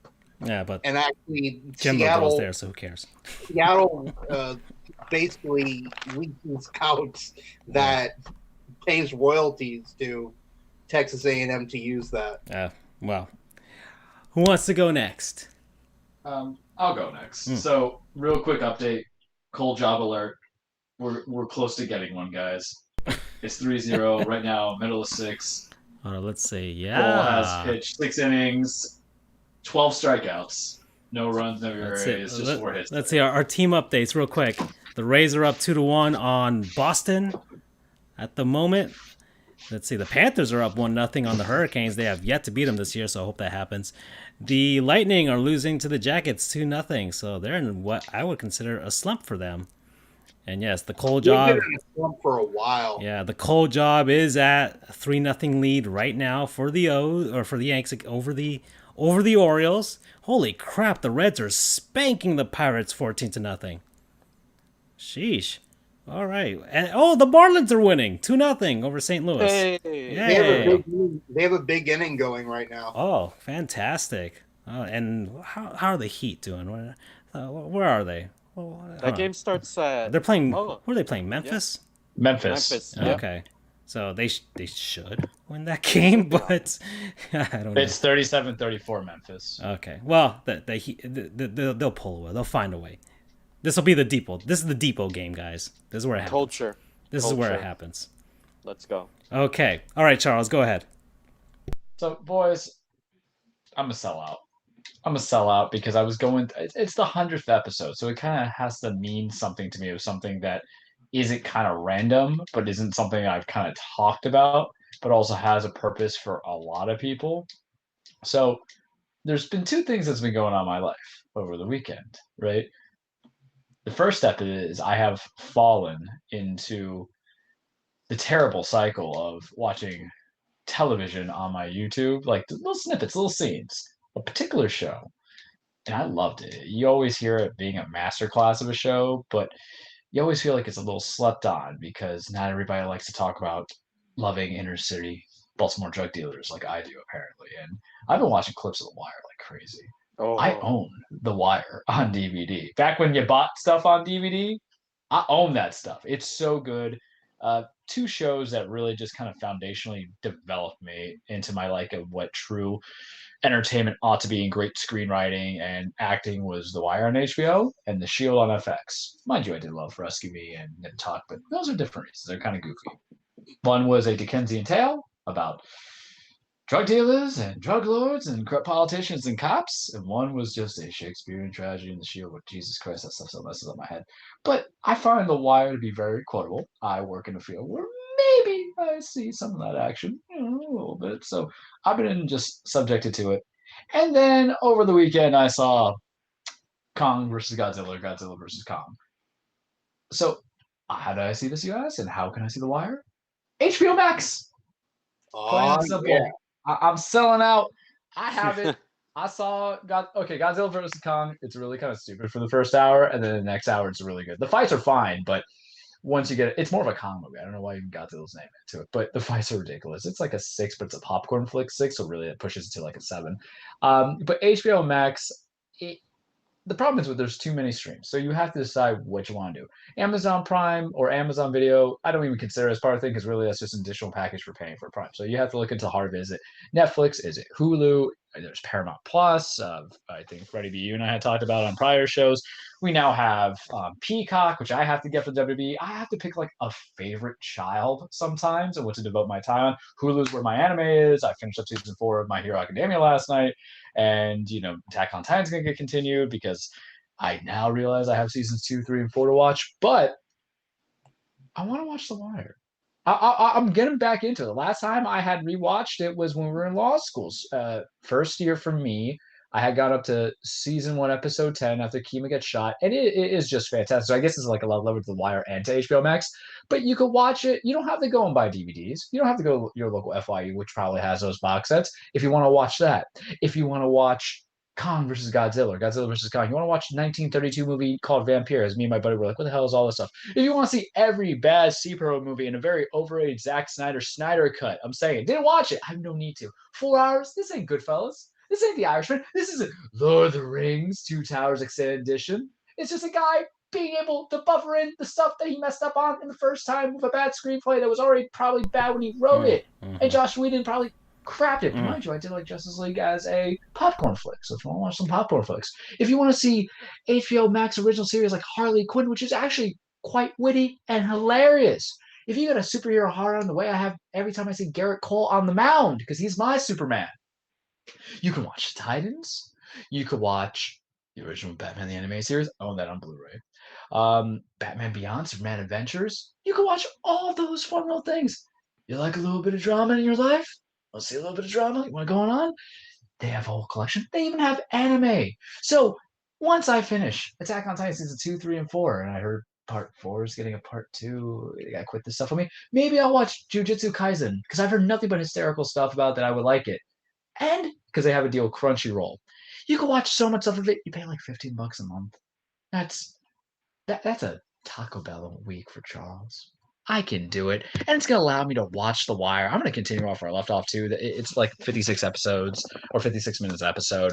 But I got to do it, man, because each phase is a different phase. Season 1's the intro. Season 2 is the boatyard, and then the Greeks, and you get the drug smugglers. Season 3 is back into the game with the new Hungry Wolf. Season 4 is just the most depressing season you'll ever watch. I cried at a certain scene when a little Randy's like, "What about me, man?" Season 5, I thought it had a very good finale coming into it. So if you want to watch all those shows that you're told, you can watch Inuyasha. Overrated. If you want to watch all those shows that you've heard great things about, because that's the beautiful thing, I would say, about these streaming things. It gives you a broad access, because Paramount was CBS Viacom, Peacock's NBC Universal, but it's not as if they're known for full movies. But HBO's Warner Bros. So you even get Looney Tunes, you get some holiday stuff. You can see the god-awful Batman vs. Superman where Jesse Eisenberg just really ruins Lex Luthor. I like it. I'm going to give it a sponsorship because I know I'm going to watch The Wire. I know I saw Godzilla Kong, because the other thing about HBO Max, and this is terrible for directors, producers, anybody trying to get additional money on the box office sales of these movies, but what's HBO doing? They're like, listen, for the first month that we release these things, you could just watch on HBO Max, $15 a month instead of going to the theaters because of the virus. And I love that strategy for me because I don't want to go back to a theater yet. Yes, I understand a big screen, but my buddy Houdini's got like a 55-inch LG OLED television. That makes it pop. Godzilla looked nice and Godzilla-y. Kong looked nice and Kongy. Not Donkey Kong, but Kongy enough. Mortal Kombat comes out in 3 weeks, guys. I'm going to watch that. I'm going to get over here. It's going to be great. And then you can also watch The Wire. You can watch Barry, which is a fantastic show, and I hate The Wire. So I want to know what happens in season 3. And there's other stuff. You can also watch like True Blood, which is just okay. So that's my non-sponsor. HBO Max, promo code, because it's Warner Bros. So I'll just say that's all, folks. Oh, you can also watch Game of Thrones too. So HBO Max, that's all, folks. Good one. All right, Andrew, do you have something? Yes, I do. My non-sponsor is Audacity. The Audacity. Oh, that's the second time we've had that, but I know why. Well, I'm sure you were probably the one that did it before, but in my case, I did my first solo podcast basically without Francisco's help for the most part. The other night, it was the first edition of Sports Bar, where we dive into where sports and law intersect. If you're interested in checking that out, it is on pretty much every single podcast platform. Yeah, it is. It is. Andrew has created the actual serious side of the Sports Goofs media empire. I don't know if you call it that, but yes, it is his baby, his project that he's been wanting to do for a long time, by the way, and he finally did it. Finally did it. So yes, wherever you find our podcast, it's listed as a bonus episode. That way, it stands out. So different from our Sports Goofs, but yes, it's Sports Bar, and he did a fantastic conversation about a certain NCAA case in front of the Supreme Court. Yep, I covered with a friend of mine, Zach, who's an attorney out in Kansas City. We covered the NCAA v. Alston case, which is the one discussing educational benefits for college athletes that the Supreme Court heard on March 31st. So that was very enlightening, even for me. He actually wrote an article about that case back when it was at the trial court level. So there was a ton that I learned about it. And I'm hoping that it kind of becomes sort of the legal eagle of sports, if you will. Because as I mentioned on the show in the introduction, sports and law meet up everywhere. So it's kind of a treasure trove of content, and I figured, hey, most of us are lawyers, and hopefully I will be soon as well. And who better to talk about it than people who know the law? So why do I bring up Audacity? Because Audacity, I edited the show through Audacity. Francisco recommended it to me, and once I started it up, I remember that I had actually used Audacity back when I was at UCF, because I had to edit a couple of videos or a couple of audio only assignments, and that was the program that we used was Audacity. So I had a bit of experience, but man, it was just shaking off the rust, but eventually I got the hang of it. So Audacity really saved my life there, and so far I've heard nothing but positive reviews from people who have listened to it. So thanks to them for helping me get a good start on that solo project. And here's to many more. Promo code the Audacity. Very good. Very good. Yeah, very easy to use, by the way. I'm glad it's open source. It's free. Mac, Linux, Windows, whatever you have, you can use it. And yeah, I've been cutting this show and my other podcast. I might actually spin that off. Charles and I might have another project. Who knows? That's something I might have to discuss with him soon enough. Anyways, he doesn't know about this. He's just finding out as he's playing. I'm assuming Diablo in the background, but I'm not sure. We're still on Diablo. We're on Act 5. So side note, this is going to be the game that got through almost an entire season. Of us going in the background. Mm-hmm. Okay, guys. So I wanted to be the last one because my non-sponsor is this actual show. Yes, Sports Goofs. This show. We are not humble. No. But I am incredible. I am a proud papa right now. I am a proud papa that we made it to 100 episodes. I I've been reading about podcasts, and we grinded for a long time.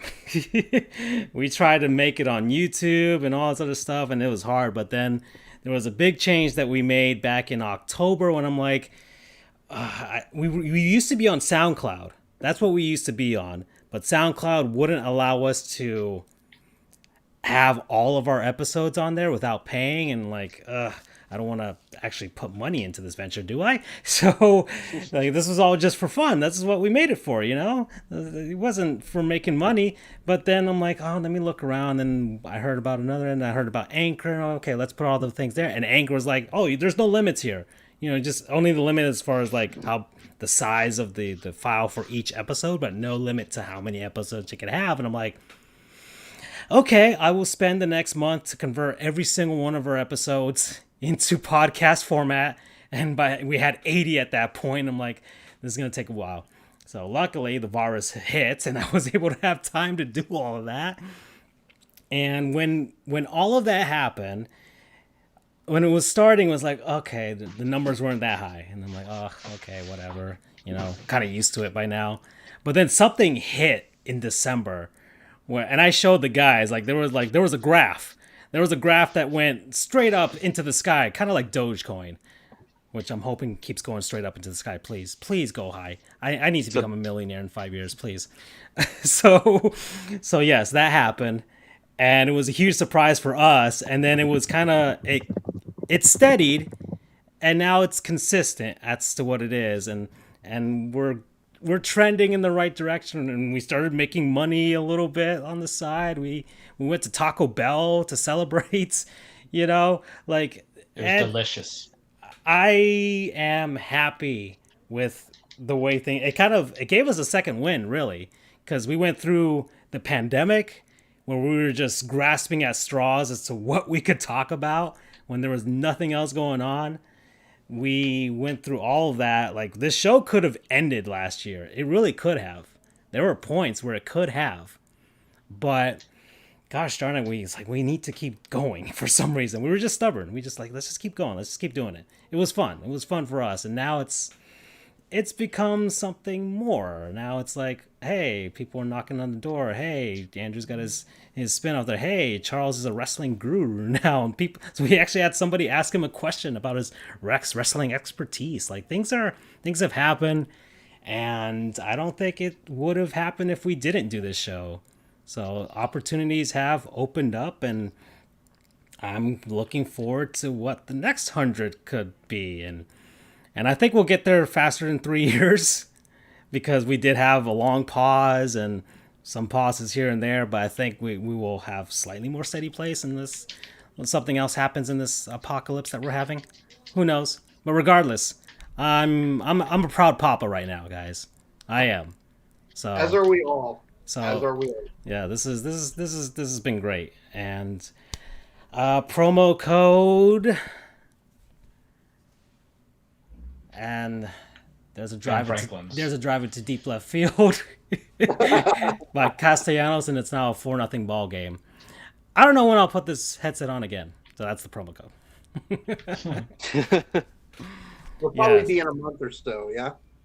Yeah, we'll be back in a month for sure. We're going to have the fast food draft for sure. That's going to be a fun thing. I hope, Andrew, we need you to smuggle some people in, and let's make it a fun NFL draft. And Doug, you can join us as well if you can. Absolutely. We'll probably be simulcasting as I'm covering the draft for that's right. Yes, and Andrew is, of course, moderator RCFB. So there you go. Okay.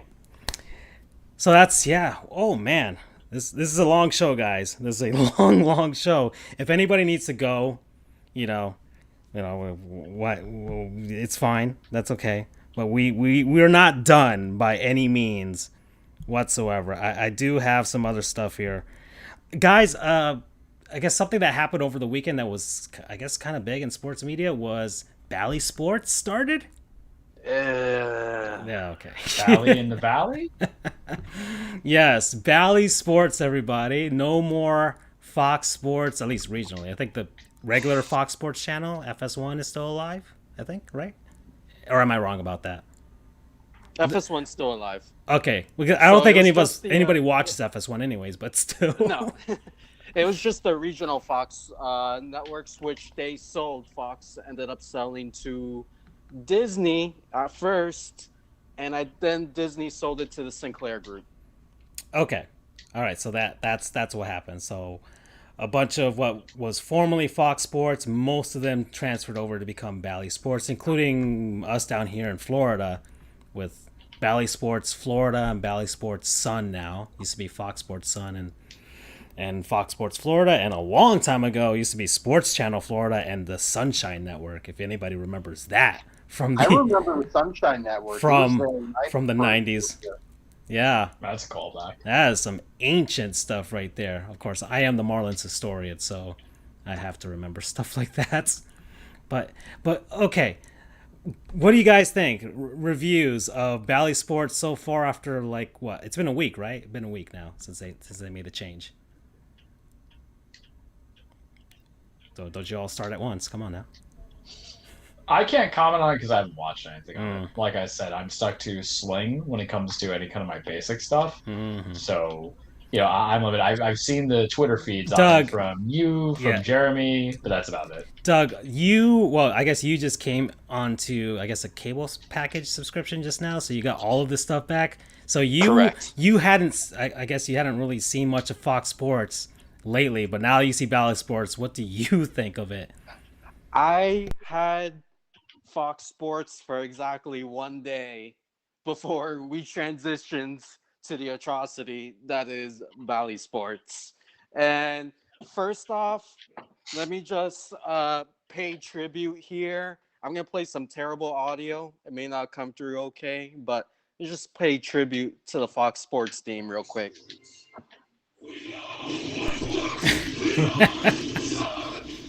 We are Florida. Oh, the Heat one, yes. R.I.P. the theme, and also the Panthers theme is legendary as well. Now they got some generic ass Bally Sports theme for every single sport. I believe it's the same whether it's baseball, basketball, or hockey. So there's that. And then on top of that, another thing, every single time I hear Bally Sports and I see the logo, I think of Bally's Fitness, which was an old gym. Yeah. It's an old gym we used to have down here that I think they went bankrupt or something. So I'm not sure how that bodes, if that bodes well for the Bally Sports Network. That's point of contention number 2.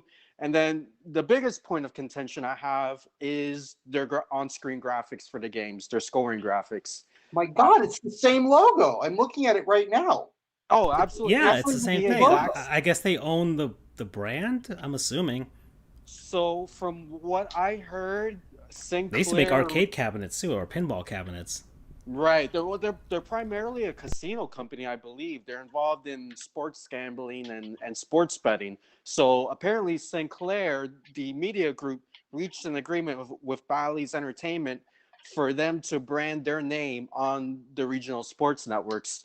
And supposedly, in due time, Bally's wants to introduce betting odds and, betting information into the live broadcast. But their graphics look straight out of 2002. I mean, you've got a giant gray bar on the bottom of the screen with horrible gradients and so much wasted space. It is terrible. It is terrible. It hurts my eyes. It really hurts my eyes. So Bally Sports, if you're listening to this, Sinclair Media, if you're listening to this, please reach out to Francisco. Put him in charge, and he'll come up with something a million times better than what you guys came up with. So yeah, not too pleased with the Bally Sports transition. Thankfully, the on-air talent has remained the same. So that's the only saving grace. I'm flattered, Doug. Thank you. I want to get Andrew's opinion because he gave me the go ahead when I transitioned our look from our old look to our current look. But Andrew, what do you think so far of Bally Sports? Oh boy! Not a fan. Yikes! Okay. Not a fan. Someone mentioned, and I wholeheartedly agree with this, that hockey is not made for a bottom ticker sport. Is not a sport designed for a bottom ticker. Okay. Fox Sports had it in the upper left. I feel that works better because it doesn't obstruct much or any of the view of the game. Because, well, the puck is on the ice. I understand. I think I get what you mean. So and it's not an even bar either. I'm watching the Lightning game right now, so I'm looking right at it. The shot markers jut up, so it's a very discombobulating. Freddie's right. He found a mistake in the sports ticker for this clip of the Heat game. It does say the Atlantic Hawks instead of the Atlanta Hawks. Well, to be fair, they're trash. Good trash for trash. Wait, and also, what are they, Charles? Yeah, they're at that point where it's trash. They're that kind of trash. They're not like trash. They're trash. Okay. Also, Stan doubled. So, oh gosh. Okay. So, yeah, I'm not a huge fan. I mean, I do like how they are able to put a little bit of extra info on its minuses. I think something else that I'm not a huge fan of is that Fox Sports' logo fit in better with more teams. It was a sprinkling of blue, but it was mostly a grayish color. So it worked. It fit in with more teams' color schemes. But here it's just a bright freaking red. And for the teams that I follow, which is the Rays and the Lightning, having that jarring big old red and white B up there is kind of it just does not work. I'm hoping that they'll get some graphic designers in to kind of work on it, because it's weird because the trend with score bugs, as they're called, is smaller. Over the years, it's been getting smaller and smaller and smaller. So all of a sudden, you have this big ass thing on the bottom, and it's just going completely against the grain. Okay. So it's taken away the real estate, like you said, Andrew. Not only in hockey, but I saw mentioned on the baseball Reddit as well. It's hard to see how much of a lead, if there's a runner on second base, it's hard to see how much of a lead he's taking now because you got that big gray bar on the bottom. Exactly. So it's definitely a problem for multiple sports. And hopefully they rethink and revisit their concept on this hopefully soon. I'm starting to get used to it. I like some of the things they did. I do like the fact that they've moved the ticker all the way to the bottom, because I guess this is the video game player in me. I like very clean screens with little heads up display. That's just me. I just like seeing all, especially now that I have this gaming PC. I've been playing games in 4K, like Metal Gear Solid 5 or something like that. Like, it's just like, whoa, this is great. I can see everything. There's not a bunch of stuff on the screen, only when I need to pop something up. I like that. I like having all of the baseball there showing, but I think maybe they could do some changes. I don't know if that could be on the top. It used to be on the top way back when for Fox Sports. It used to be all the way on the top, and that's how they had it. So I don't know if they could just reverse it, do it that way. On the baseball broadcast, they do have the scores from the other games happening, the out of town scores, and they have the logos and things. I think that looks good and all right. But for some reason, they don't do that for the NHL or the NBA, and it kind of makes it look very boring with that gray and white. It just kind of, it's there, you know. I don't know if it's like it could be the font choice that they had that's not, it just doesn't pop or click for a lot of people. I don't mind where they have the scores and things and have the team colors. That's fine. And everything else, as we're saying of an example here with baseball, but maybe... and it could be a brand thing. Maybe Bally, the company, because of the licensing agreement that they have with Sinclair, is like they have to have their brand. So basically, no, it has to be a bee, a white bee with a red background. It has to be that. It's nothing else, or vice versa with white and red. You have to have white and red, either that color or the other color. You can't have anything else, and that's. A lot of brands have very strict rules about how you use their license. Like, here's an example: Pac-Man. Bandai Namco has Pac-Man, and for Super Smash Brothers, the alternate colors for Pac-Man, he himself could only be yellow. That the official yellow color of Pac-Man that they specifically told Nintendo, you cannot change this shade of yellow. He has to be yellow. Have him wear all kinds of different things, but he himself, his body has to be this exact shade of yellow. And that could be it. That could be what's going on. So they may not have much flexibility with regards to that red and white. Because if I had to make a change, I would, like Andrew said, like it kind of clashes with the teams that he follows, with the Lightning and the Rays. And even the Magic too, the same thing. They're all blue in some way. Maybe if they could loosen it up and be like, maybe it could be in the team colors of whatever team you're watching, right?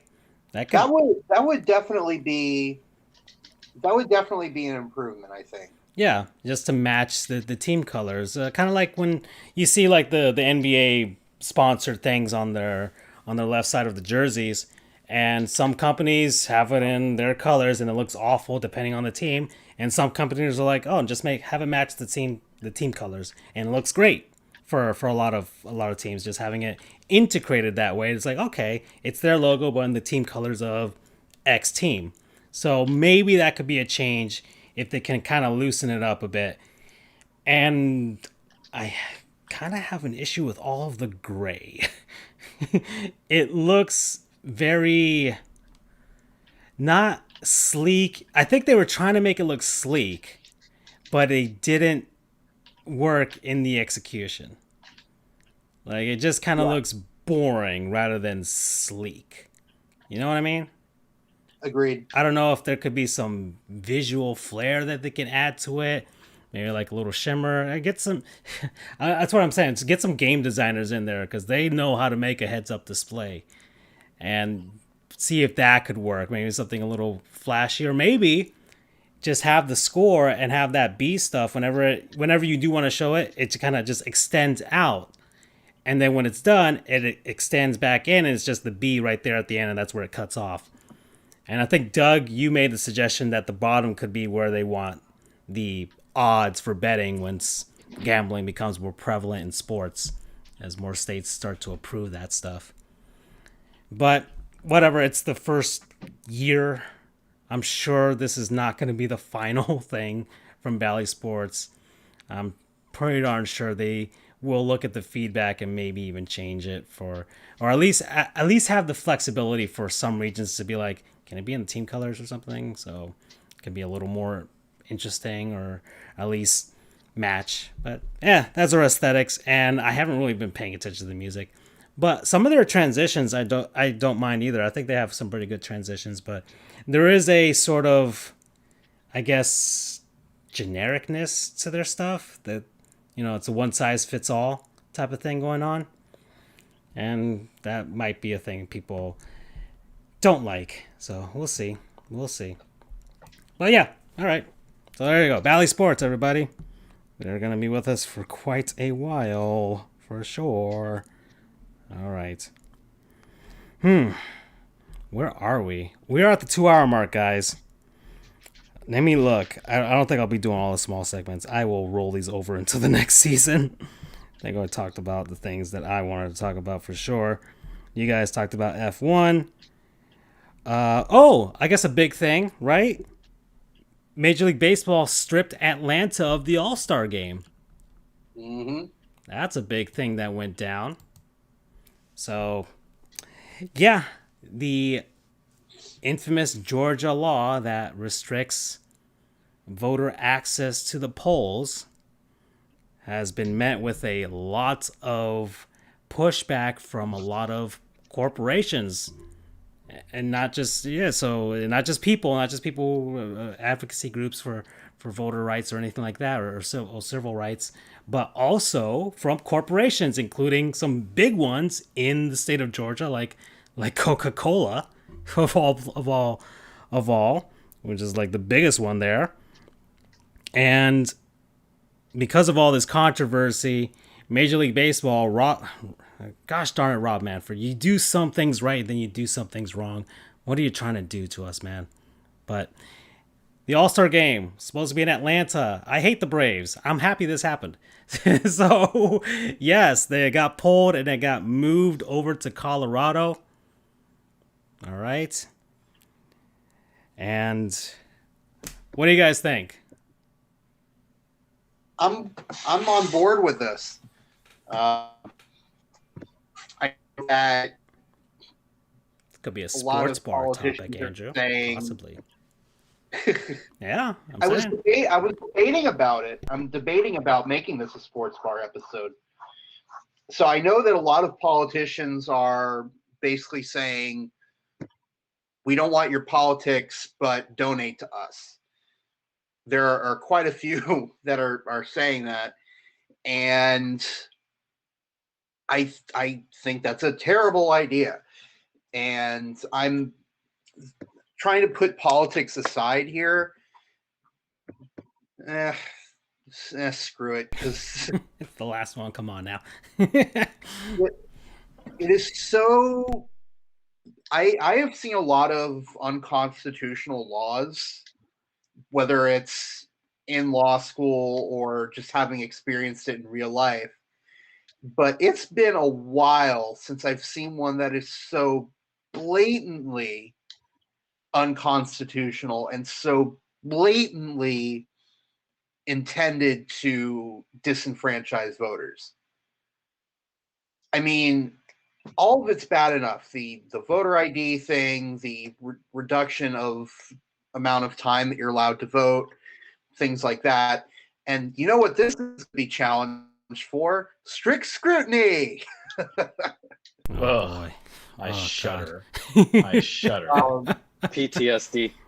Con law is good too. Actually, out of all the classes we did in law school, that's up there as classes I actually enjoyed and retained. But Jesus, that was my favorite class. It's my favorite subject, my favorite class. That was the only class that I really did well in. But anyway, it is so... You're not allowed to give people food and water? Seriously? Come on. That just right there makes it so blatantly... The rest of it is blatantly obvious.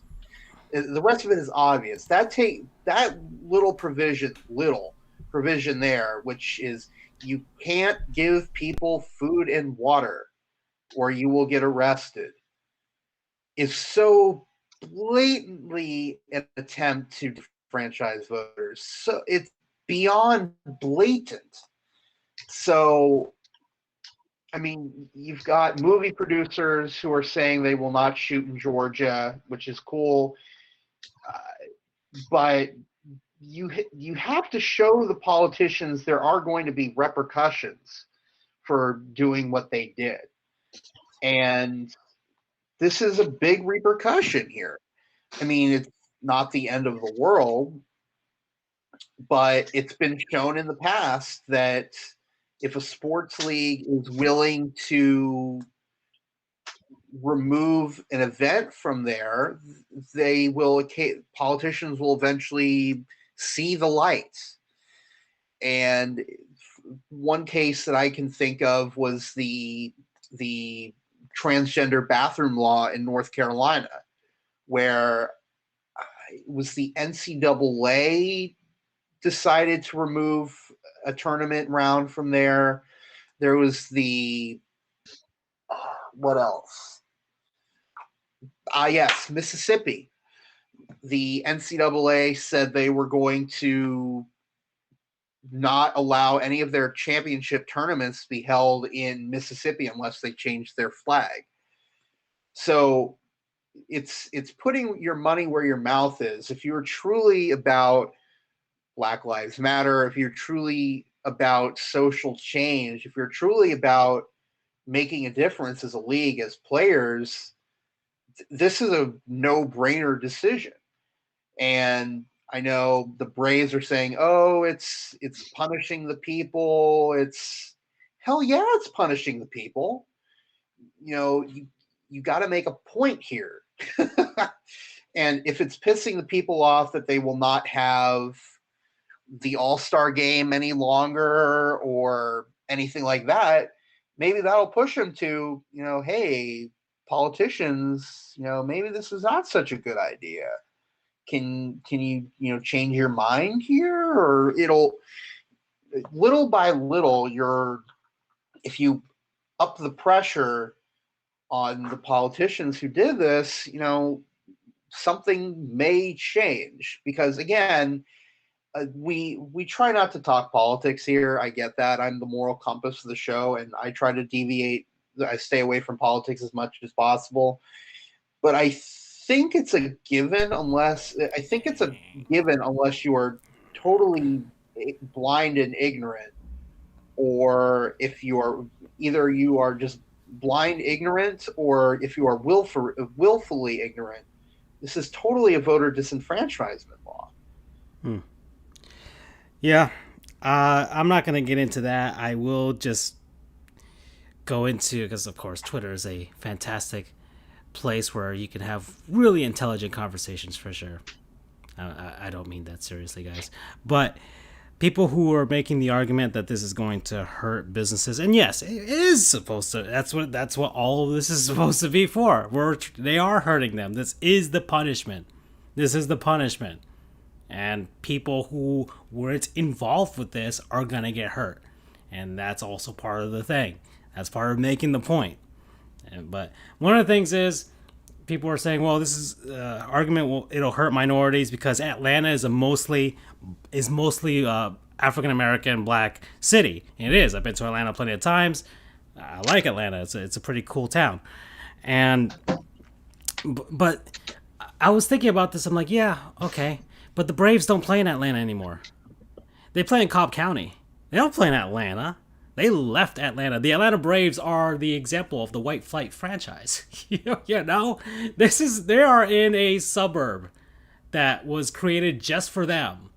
So it's not like this thing is taking place in the middle of Atlanta next to the Coca-Cola company. It's not. It's taking place someplace else. So maybe some hotels that were going to get some stuff from Atlanta. Yeah, sure. Yeah, that was going to happen for sure. But this All-Star game was happening in Cobb County, and Cobb County was the one hoping for all this stuff. So that's not an argument that I think is going to fly here, folks. All right, Atlanta. All right, people in Georgia. Yeah. You blew it. You blew it. There you go. That's what it is. Cue the Adam Sandler meme. Okay? So that's all I got to say. I don't want to keep talking about it. Nobody wants to talk about it? That's it, right? Congratulations, Colorado. I got nothing. The home run derby is going to be fun. All right? Absolutely. I tweeted this. The MLB, Manfred, if you're listening to this, hear me now. Get rid of the humidor for the home run derby. Yes. Humidor, juiced baseballs. Let's do it. Bring back the juiced baseballs. Get rid of the humidor. We want bombs. I want people running for their lives. Stan needs to be in that home run derby. Like, if we're going to be doing that, let's just throw Stan in there. Have him hit 550-foot home runs.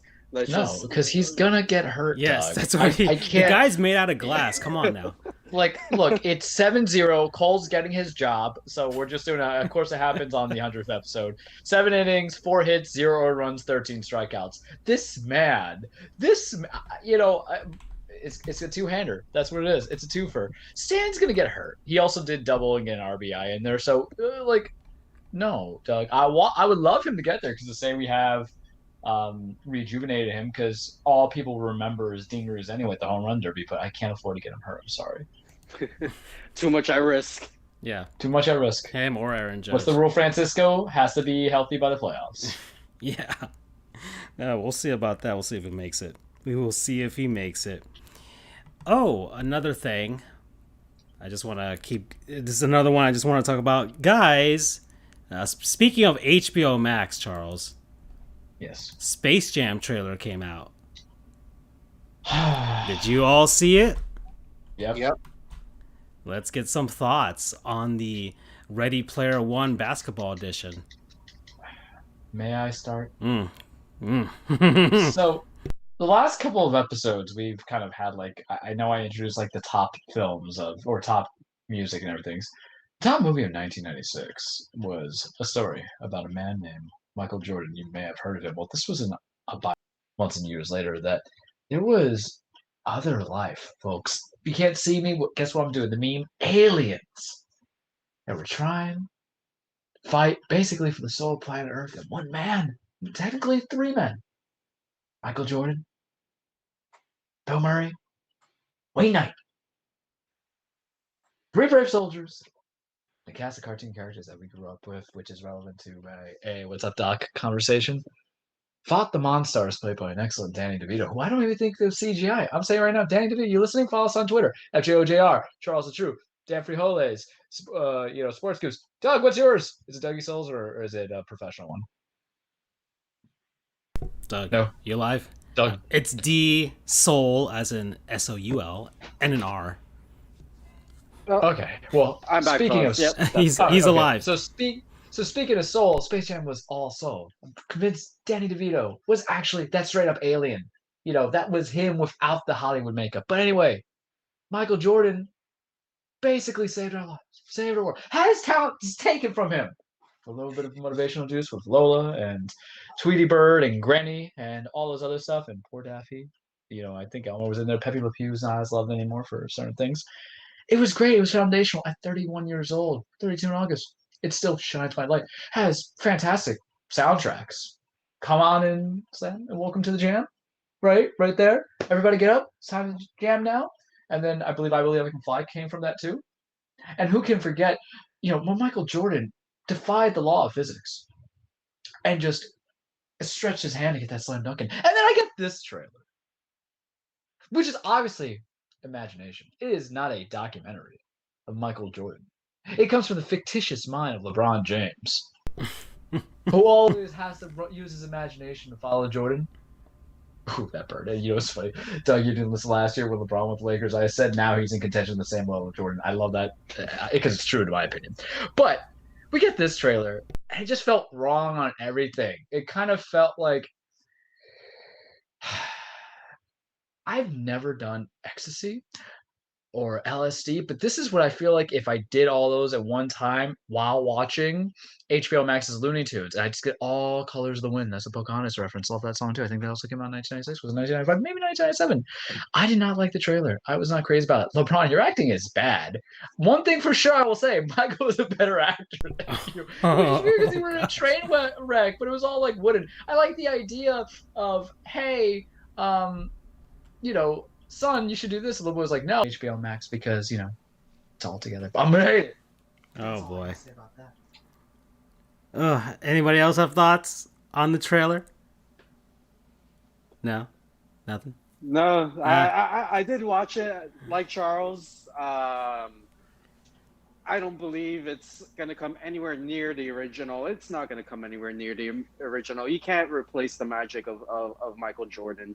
As much as LeBron wants to, it's just not going to happen. I did find it funny, however, that they unknowingly or maybe knowingly incorporated the Le GM meme into the trailer with LeBron and a whiteboard assembling the his squad, which he does in real life with all of his other teams. So I thought that was kind of funny. But yeah, aside from that, I mean, I'm gonna watch it just because it's on HBO Max. I have HBO Max, but my expectations of it are not too high, especially after that trailer. I'm kind of like, it was intriguing just to see. I wanted to see how LeBron acted, and I can tell you this much: he is. I will see how his real life human acting goes, but he is definitely not a voice actor from the little bit that we saw of him as a cartoon character. So absolutely not. Yeah, definitely not a voice actor. I think voice acting is probably one of the harder things to do, because you got to really make it seem like you're there. And I don't understand I think they added a bunch of reference and a bunch of other characters from a bunch of other different franchises to be part of the audience there, but not to actually. And we'll see. I don't know if it's gonna make an effect on the storyline, but you can clearly see that LeBron's not gonna get King Kong on his basketball team. He's just gonna have King Kong. It just seems like, okay, they just wanted to make a bunch of references and make their, I don't know, knockoff Ready Player One, I guess, scenes or something with the crowd and everything. And he's in the internet or whatever. Or was it cyberspace? So that's the whole space part of the Space Jam. Wreck-It Ralph?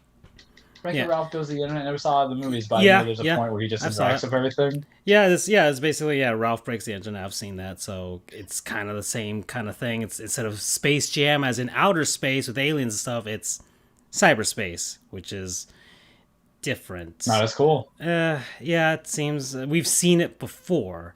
We've seen it in Wreck-It Ralph. We've seen it in Tron. We've seen it in, was it the Emoji Movie? If anybody saw that train wreck. Yeah, we've seen this. This seems to be the trend. So this is all like the things that have already been done before. And maybe the saving grace will be the actual Looney Tunes themselves. And see how they get a Charles Barkley cameo though for all the trash talk he makes. I feel you need some classic. They need players. They need like an NBA on TNT segment there. They need to have one of those. Give me something. Yes. Paul Pierce ain't doing anything. have him an Instagram live. Paul Pierce, like a bunch of I don't know what licensed characters would be stripping next to him. I'm not sure. Oh boy. Oh man. So. Yeah, that's a Space Jam trailer. That's what I have here. And you know what? I'm not going to do the rest of these small segments, guys. We are running super long, and I know Charles has his cage ready to go. I actually need to head out. I'm starting to get hungry. But okay.